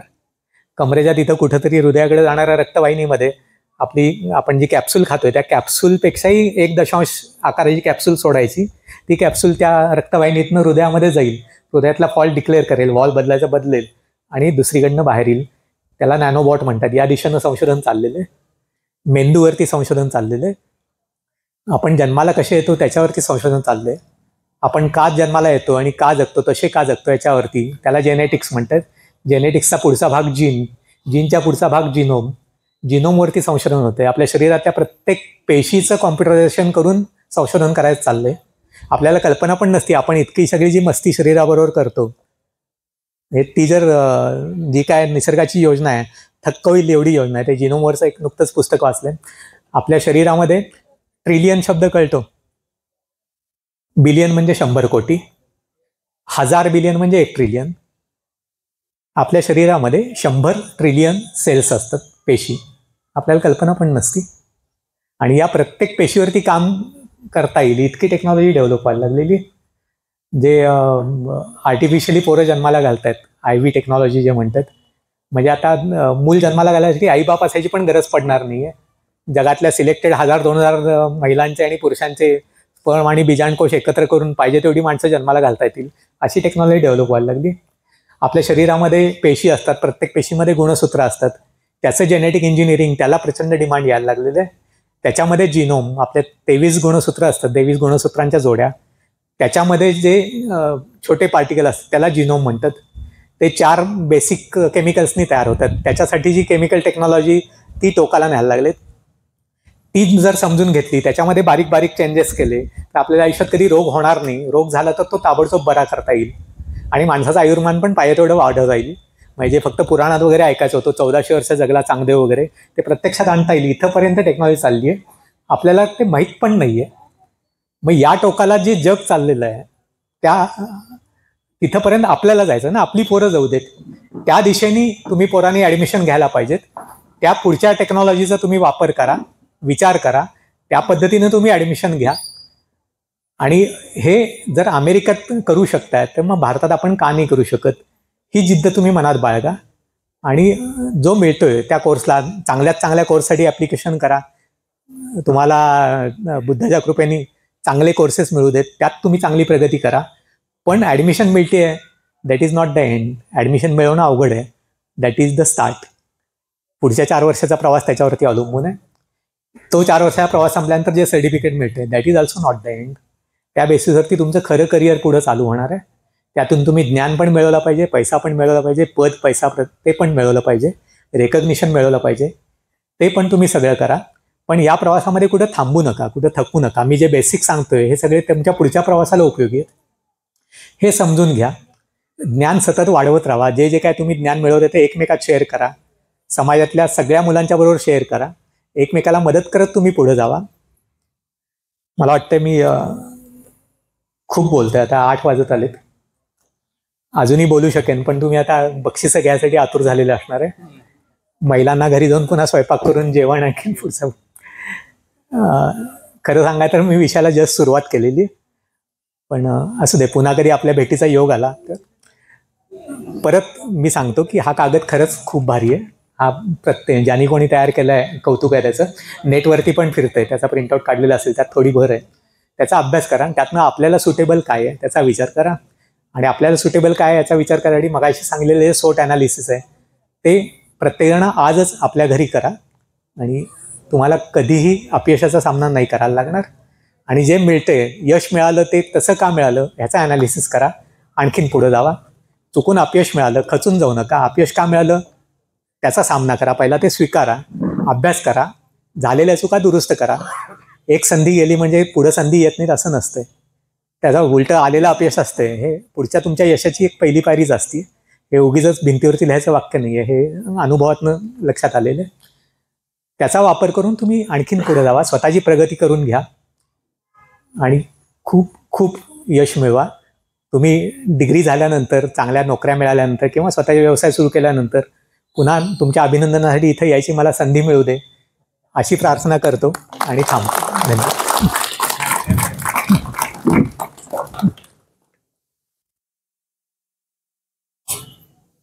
सुद्धा आपल्याला कळाल्या. नुसतं शिक्षण नव्हे तर आपल्या आयुष्यात ज्या ज्या घटना आहेत, शरीरामध्ये जे काय काय आहेत, आता मगाशी सरांनी उदाहरण जे सांगितले टेस्ला, प्रत्येक शास्त्रज्ञांची नावं, आणि सर तुमचं भाषण ऐकल्यानंतर खरं तर मीच कन्फ्युजन गेलोय. असं जे जेवणाचं पंचपक्वान ठेवलेलं असतंय त्यातलं मी काय खाऊ हा जो प्रश्न निर्माण होतोय, तसा आता मला वाटतं विद्यार्थ्यांच्या समोर निर्माण झाला असेल प्रश्न. एवढं ज्ञान तुम्ही आम्हाला ओतप्रोत ज्ञान दिलेलं आहे. खरंच खूप खूप खूप खूप आभार तुमचे. आणि विद्यार्थ्यांना पण सरांनी सांगितलं की सगळ्या गोष्टींचा विचार करून नंतर निर्णय घ्या, कुठलीही घाईगडबड करू नका. आणि त्याचबरोबर पालकांनी सुद्धा त्यांना तीच मदत करा. आणि बोलत असताना सरांनी मगाशी एक टेस्टचं नाव घेतलं होतं, जी ऑप्टिट्यूड कल चाचणी म्हटलं. ती कल चाचणी MKCL मार्फत आपल्या प्रियदर्शनी कॉम्प्युटरमध्ये मोफत केली जाते. ज्यांना ज्यांना करायचं आहे त्यांनी नाव नोंदणी करून ही चाचणी, जी ऑप्टिट्यूड टेस्ट आहे, कल चाचणी, ती प्रियदर्शनी कॉम्प्युटर आहे तिथे मोफत केली जाते. तुम्ही नाव नोंदवून करून घ्या ती टेस्ट. त्याचबरोबर सर आपण प्रसन्न सरांना सांगितले की सर तुम्ही एक लायब्ररी निर्माण करा. तर लायब्ररी निर्माण करण्याचा सर आमचा एक मानस आहे, तो आता त्याच्या मार्गावरती आम्ही आहोत. त्याचबरोबर इथं या आलेल्या विद्यार्थ्यांना असं सांगतो की अभ्यासिका जी फार महत्वाची असते ती सुद्धा उपलब्ध झालेली आहे. जी आता रमाई बुद्धविहारला लागून आपण जे कुटी उभं केलेले आहे त्याला भिकू कुटी म्हणून नाव दिलंय. पण भंतेजींनी स्वतः सांगितलंय ज्या वेळेला अभ्यासिका आम्ही सांगितलं तर भंतेजींनी स्वतः सांगितलं माझ्या कुटीचा अभ्यासिका म्हणून जेव्हा तुम्ही वापर कराल तेव्हा माझा आनंद दुर्गुणित होऊन ज्यासाठी उभं गेलंय त्याचा तुम्हाला म्हणजे फलप्राप्ती झाली असं म्हटलं तर काय चुकीचं ठरणार नाही म्हणून भंतेजींनी सांगितलं. त्यामुळं ज्या ज्या मुलांना अभ्यास करायचा आहे त्या या रमाई बुद्धविहारच्या इकडच्या भिकुकुटीमध्ये येऊन सुद्धा आपण अभ्यासिका करू शकतो. इथल्या सर्वच विद्यार्थ्यांना मी आवाहन करतो त्या पद्धतीचं. आणि या कार्यक्रमास आमचं निमंत्रण घेऊन मला वाटते सर रणदिवे सर आपल्या पूर्ण शिरोळ भागातील हे विद्यार्थी आपल्या इथं आहेत आणि तुम्ही वेळात वेळ काढून आपल्या इथं आलेला आहात. आता जवळजवळ 1 तासभर ऐकलं आपण, त्याबद्दल मी तुमचं खूप मनापासून आभार व्यक्त करतो. आणि पुढील जो कार्यक्रम आहे तो सत्काराचा म्हणजे या विद्यार्थ्यांचा गौरव करण्याचा तो कार्यक्रम पुढे संपन्न करून घ्यावा असं मी सुरेश सरांना विनंती करतो. वेळ बराच झालेला आहे तर विद्यार्थ्यांची संख्या पण खूप आहे, ताबडतोब हा सत्काराचा कार्यक्रम करून घ्यायचा आहे. तत्पूर्वी मी आता आपले जे मान्यवर बसले आहेत त्यांना एक पुष्प देऊन त्यांचं स्वागत मगाशी राहून गेलं तेवढं स्वागत करावं. त्यासाठी प्रथमतः माणिकदादा विटेकरे यांचं स्वागत करण्यासाठी मी माननीय अमर पुजारी सरांना विनंती करतो त्यांचं स्वागत करायचं आहे. गुलाब पुष्प देऊन स्वागत करायचं आहे. अमर इथे या, पुढे या. त्यानंतर भरत डाली सरांचं स्वागत करण्यासाठी मी माननीय अमर कांबळे सर यांना विनंती करतो त्यांनी स्वागत करायचं आहे. जरा ताबडतोब या. त्याच नंतर माननीय अशोक कांबळे रेल्वे या सरांचं स्वागत करण्यासाठी मागे आलासकर काका आहेत पाठीमागे एकदम बसले, त्यांनी पुढे यायचं आहे, त्यांनी स्वागत करायचं आहे.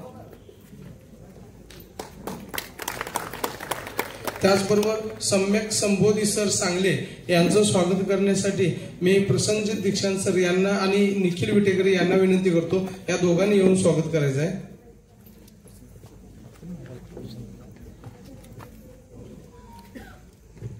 जरा बरोबर या. त्याचबरोबर आता आपले सरांनी जे व्याख्यान दिलं त्या सरांचं स्वागत करण्यासाठी मगाशी झालेलं आहे पण पुन्हा किंवा स्वागत करण्यासाठी माननीय चिदानंद कांबळे यांना मी विनंती करतो आणि पांडुरंग गुरुजी यांना सरांचं विनंती करण्यासाठी स्वागत करण्यासाठी विनंती करतो या आणि स्वागत करावं. दानेकर सरांचं पुष्प देऊन स्वागत करायचं आहे. जरा फास्ट या. यानंतर माननीय रणदिवे सरांचं स्वागत करण्यासाठी मी अक्षय कांबळे त्याचबरोबर विशू या दोघांना विनंती करतो त्यांनी पुढे येऊन ताबडतोब स्वागत करायचं आहे. अक्षय कांबळे आणि विशू. मगाशी सांगितले यानंतर माननीय संजय कांबळे यांचं स्वागत करण्यासाठी मी सूरज कांबळे सरांना विनंती करू ताबडतोब स्वागत करायचं आहे.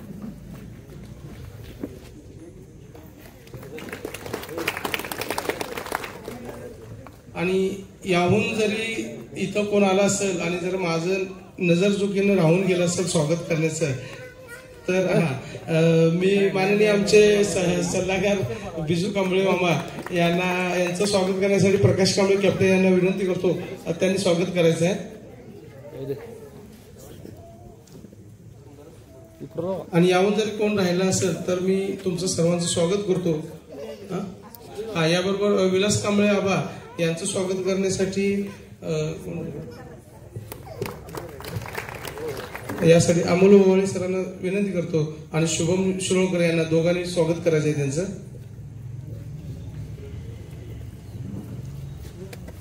जर कुणाचं नाव राहून गेलं असेल तर क्षमस्व.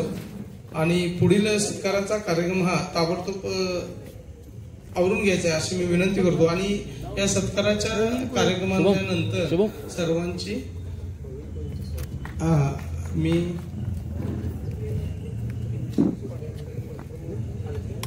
माननीय MSCBचे तोडकर साहेब यांचं स्वागत करण्यासाठी मी प्रवीण कोळींना विनंती करतो, त्यांनी सरांचं स्वागत करायचं आहे.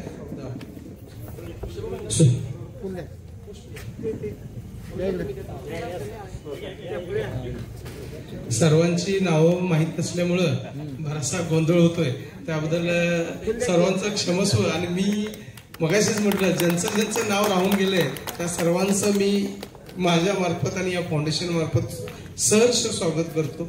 यानंतर माननीय सूरज कांबळे वेळ न दौडता मुलांच्या गौरवाचा सत्काराचा कार्यक्रम संपन्न करून घ्यायचा आहे. आणि अजून जरी इथं आल्यानंतर कार्यक्रम चालू झाल्यानंतर विद्यार्थी कोणी आले असेल तर इथं येऊन नाव द्या. तर सरांना विनंती करतो स्वागत समारंभ सुरू करून घ्यायचा. वेळ बराच झालेला आहे. प्रथम 10वी उत्तीर्ण झालेले जे गुणवंत विद्यार्थी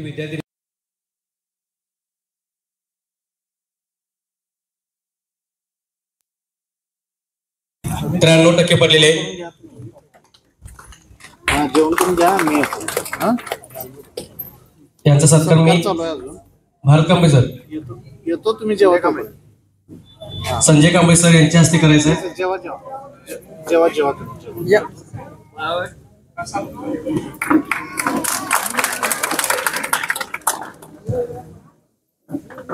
त्यानंतर श्रुती धर्मेंद्र कांबळे 80%.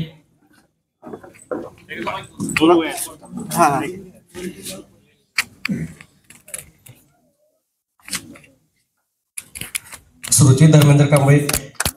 त्यानंतर समीक्षा महेंद्र कांबळे 68%. हिचा सत्कार रणदेव सर मी यांना विनंती करू तुमच्या सत्कार करायचा.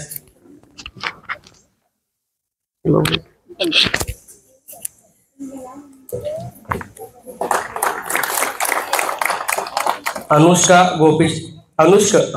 गोपीचंद विटेकरी 66%. रणदेव सरांनी विनंती करू त्यांनी त्याचा सत्कार करायचा आहे.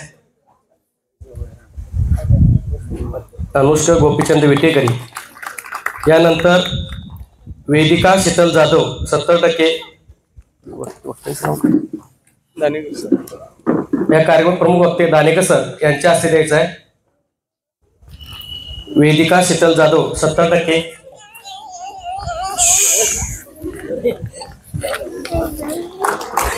यानंतर दर्शन हनुमंत कांबळे 60%.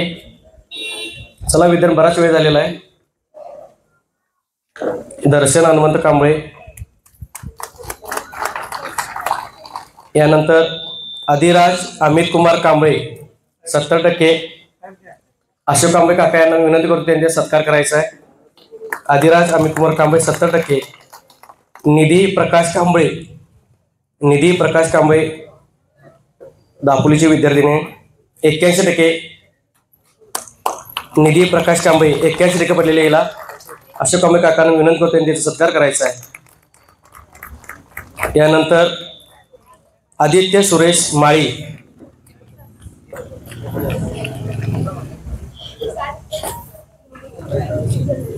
विलास कांबळे काका यांना मी विनंती करतो त्यांचा सत्कार करायचा आहे. आदित्य सुरेश माळी 82%. विराज सचिन कोळी 83%.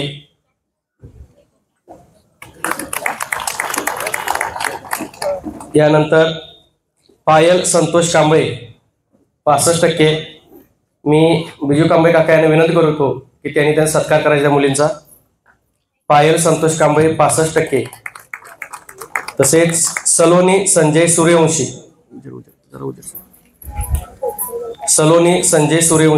89%. अतिशय उत्कृष्ट मार्क सलोनी संजय सूर्यवंशी.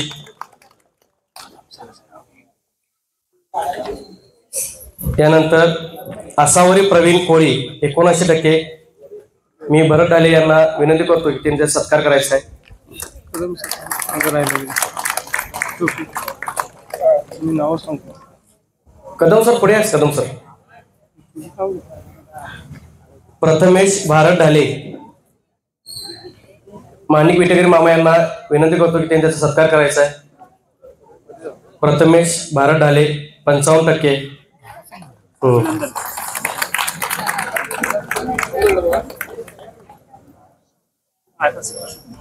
प्राजक्ता दीपक तगारे 85%. हा आपला कार्यक्रम त्यांना माहीत झाला. ही नान्नीची विद्यार्थिनी आहे.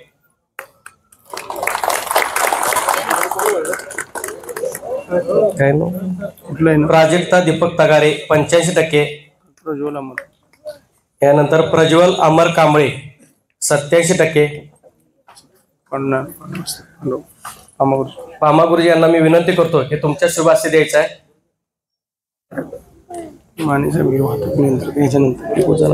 प्रज्वल अमर कांबळे. प्राजल अमर कांबळे याचा सत्कार माने साहेब यांनी पुढे यायचा आहे. यांच्या शुभास्ती द्यायचा आहे. सेवानिवृत्ती वाहतूक कंट्रोलर माने साहेब या पुढे या. तुमच्या शुभास्ती द्यायचा आहे.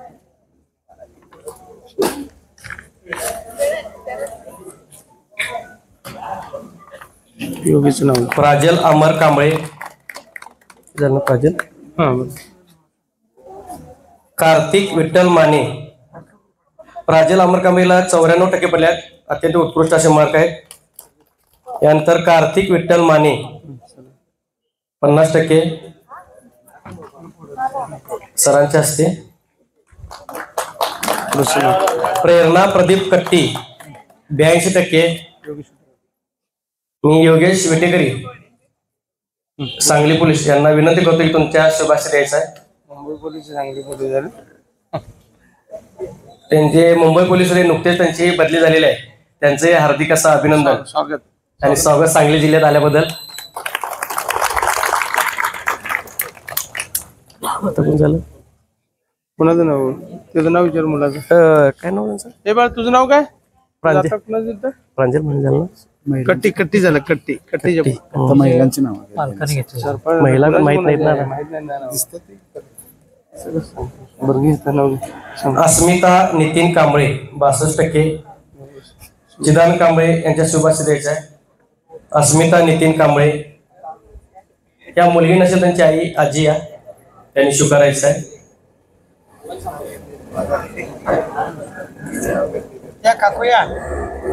यानंतर संस्कृती राजेश कांबळे 7%. संस्कृती राजेश कांबळे.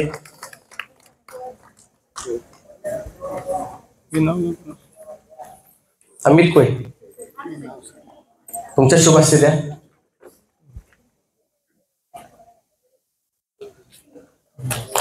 संस्कृती राजेश कांबळे. तेजस सतीश तोडकर 72%. अमोल ओळे सर यांना विनंती करतो तुमच्या शुभास्ती द्यायचा. फोटो काढा.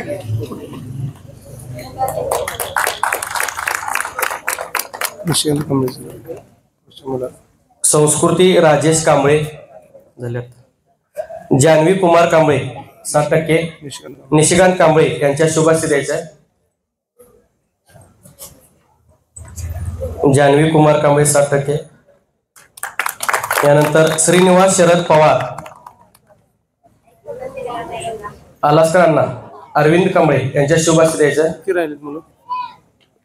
5-7 आहे, अजून 10वीच आहे, 12वीच आहे. ते लेडीज मध्ये नाव घेतो. श्रीनिवास शरद पवार 65%. साक्षी राजू वंटे, निखिल विटेकर यांच्या शुभ हस्ते द्यायचं आहे.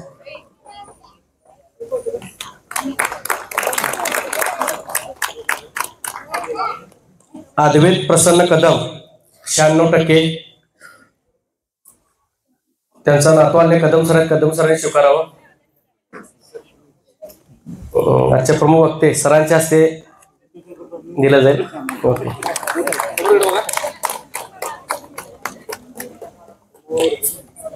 तेजस सुनील धनगर, अमर कांबळे यांच्या शुभ हस्ते द्यायचं आहे. अमर दादा, ते अमर पुजारी कुठे गेले? अमर पुजारी कुठे आहे? तेजस सुनील धनगर, सुमित आबासो वंटे यांचा सत्कार कट्टीदादा यांच्या हस्ते द्यायचा आहे.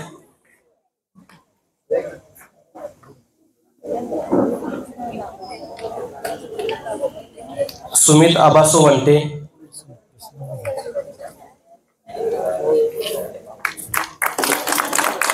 शंतनू प्रकाश पुजारी, प्रसंजित दीक्षांत यांच्या शुभ हस्ते द्यायचा आहे. सम्यक सरांच्या हस्ते. कोणाच्या हस्ते? सम्यक सर. सम्यक सर यांच्या शुभ हस्ते द्या. नाव काढलेत की नाव गेलं? सुमित आबासो वंटे, सम्यक सर यांच्या शुभ हस्ते नाव काढले.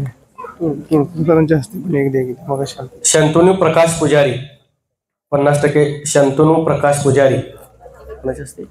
थोडकर सर शंतनू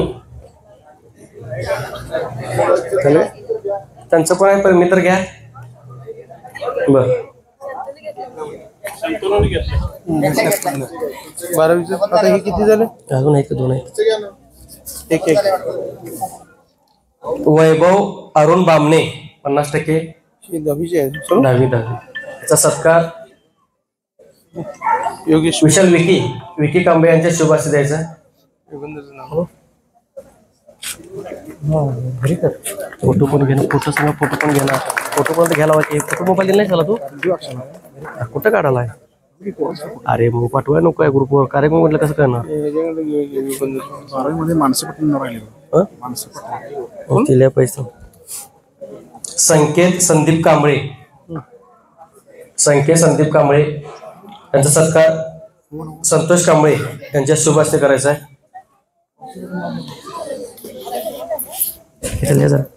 मानसी पट्टण लिहित. मानसी पट्टण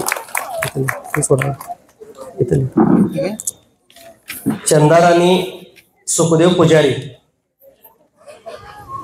महिलांच्यातलं कोण आहे? इंदुबाई कांबळे. सत्कार मी निखिल विटेकर यांना विनंती करतो. महिलांचे नाव घेतलं काय? घेतले ते दीप पहिला निखिल.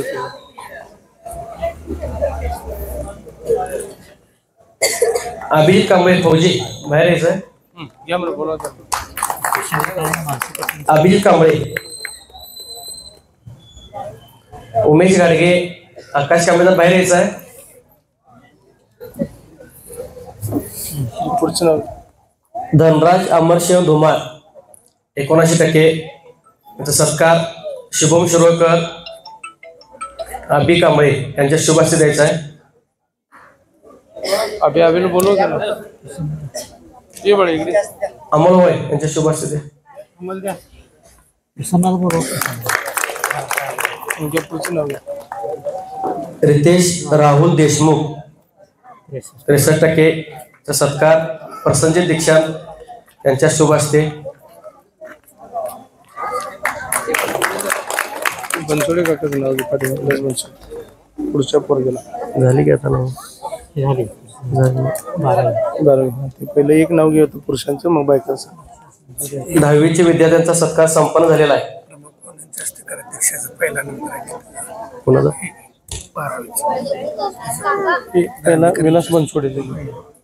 आता आपण 12वीचा सत्कार सर्व विद्यार्थ्यांचा घेत आहोत.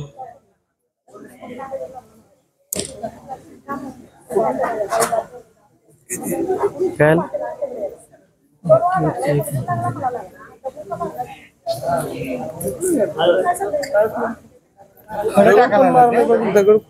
माईकवर जरा बंद कर, जरा ते जरा कॅमेरा बंद कर.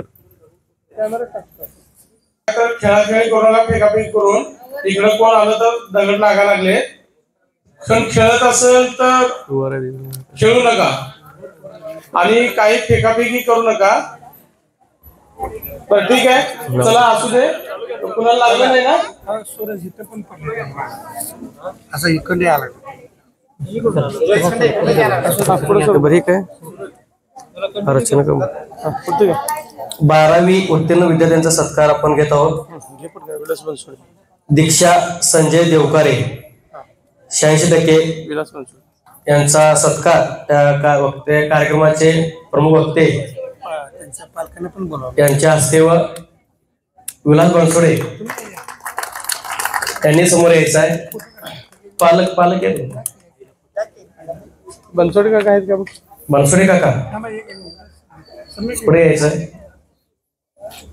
पुढचा घे त्यांच्या बनसोडे काका त्यांच्या हस्ते. प्रतीक महावीर कांबळे बनसोडे काकांच्या 60% चा सत्कार बनसोडे मामा तुमच्या शुभ हस्ते द्यायचा आहे. या पुढे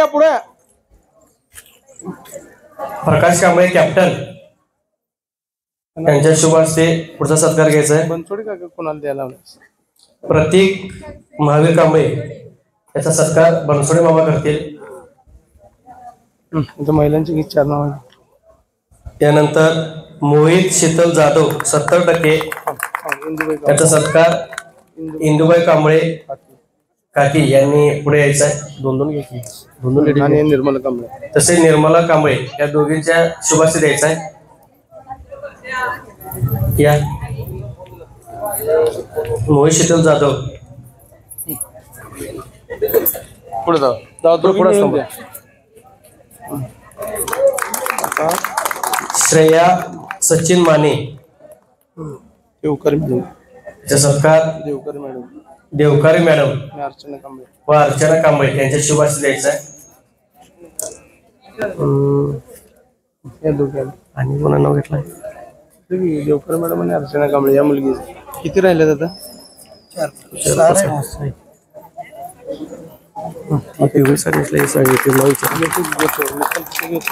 अंकिता सुधाकर कांबळे 88% मनीषा कांबळे नको. चा सत्कार मनीषा कांबळे मॅडम मनीषा कांबळे मॅडम तसेच आणि प्रेरणा कांबळे तसेच प्रेरणा कांबळेचे शुभ हस्ते द्यायचा आहे. बाय ते पुढे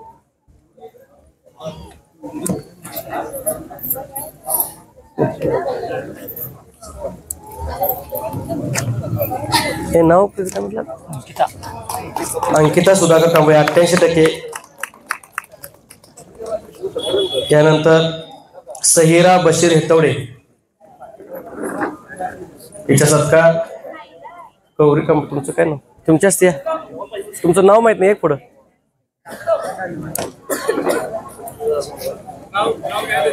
नाव तुमचं? सुषमा दीपक तगारे यांच्या शुभ हस्ते सहिरा बशीर हेतवडे याचा सत्कार होत आहे. ललिता कांबळे आणि पुढचं नाव राज सतीश केळुसकर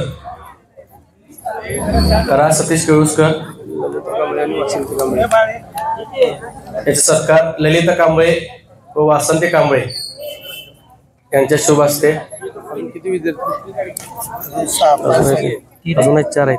दोन नाव बोलवा. दोन मग सपोज एक घेतल्यानंतर घ्या सगळ्यांची पण मम्मी आलो तुमची मम्मी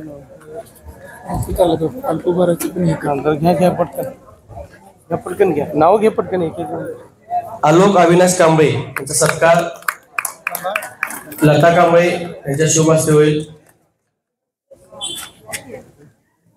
तसेच सोनाली कांबळे यांच्या शुभ हस्ते. वेळ बराच झालेला आहे, या लगेच.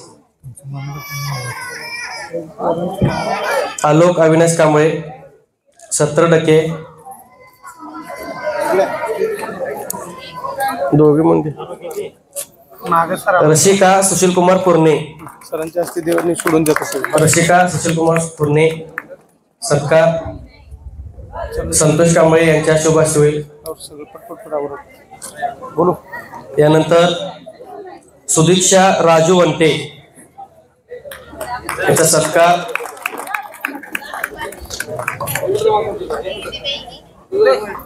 रणधीर सर यांच्या शुभाशी होईल. इथे बघ.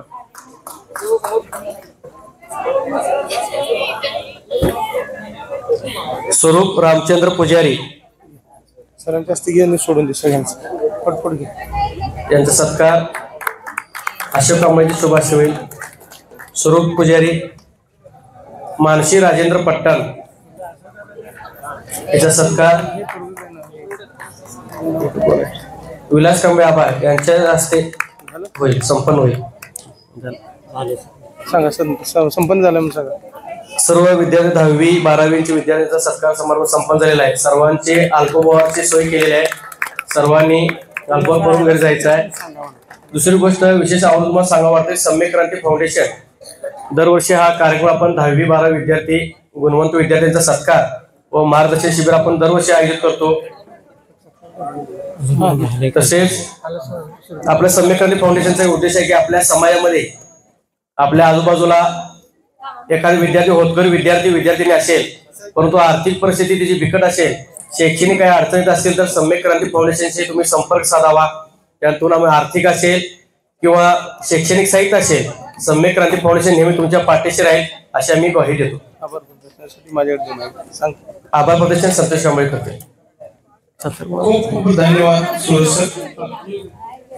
यानंतर श्रुती कांबळे यांचे पालक सत्कार करणार आहे. जरा प्लीज पुढे या. एक कंपनी की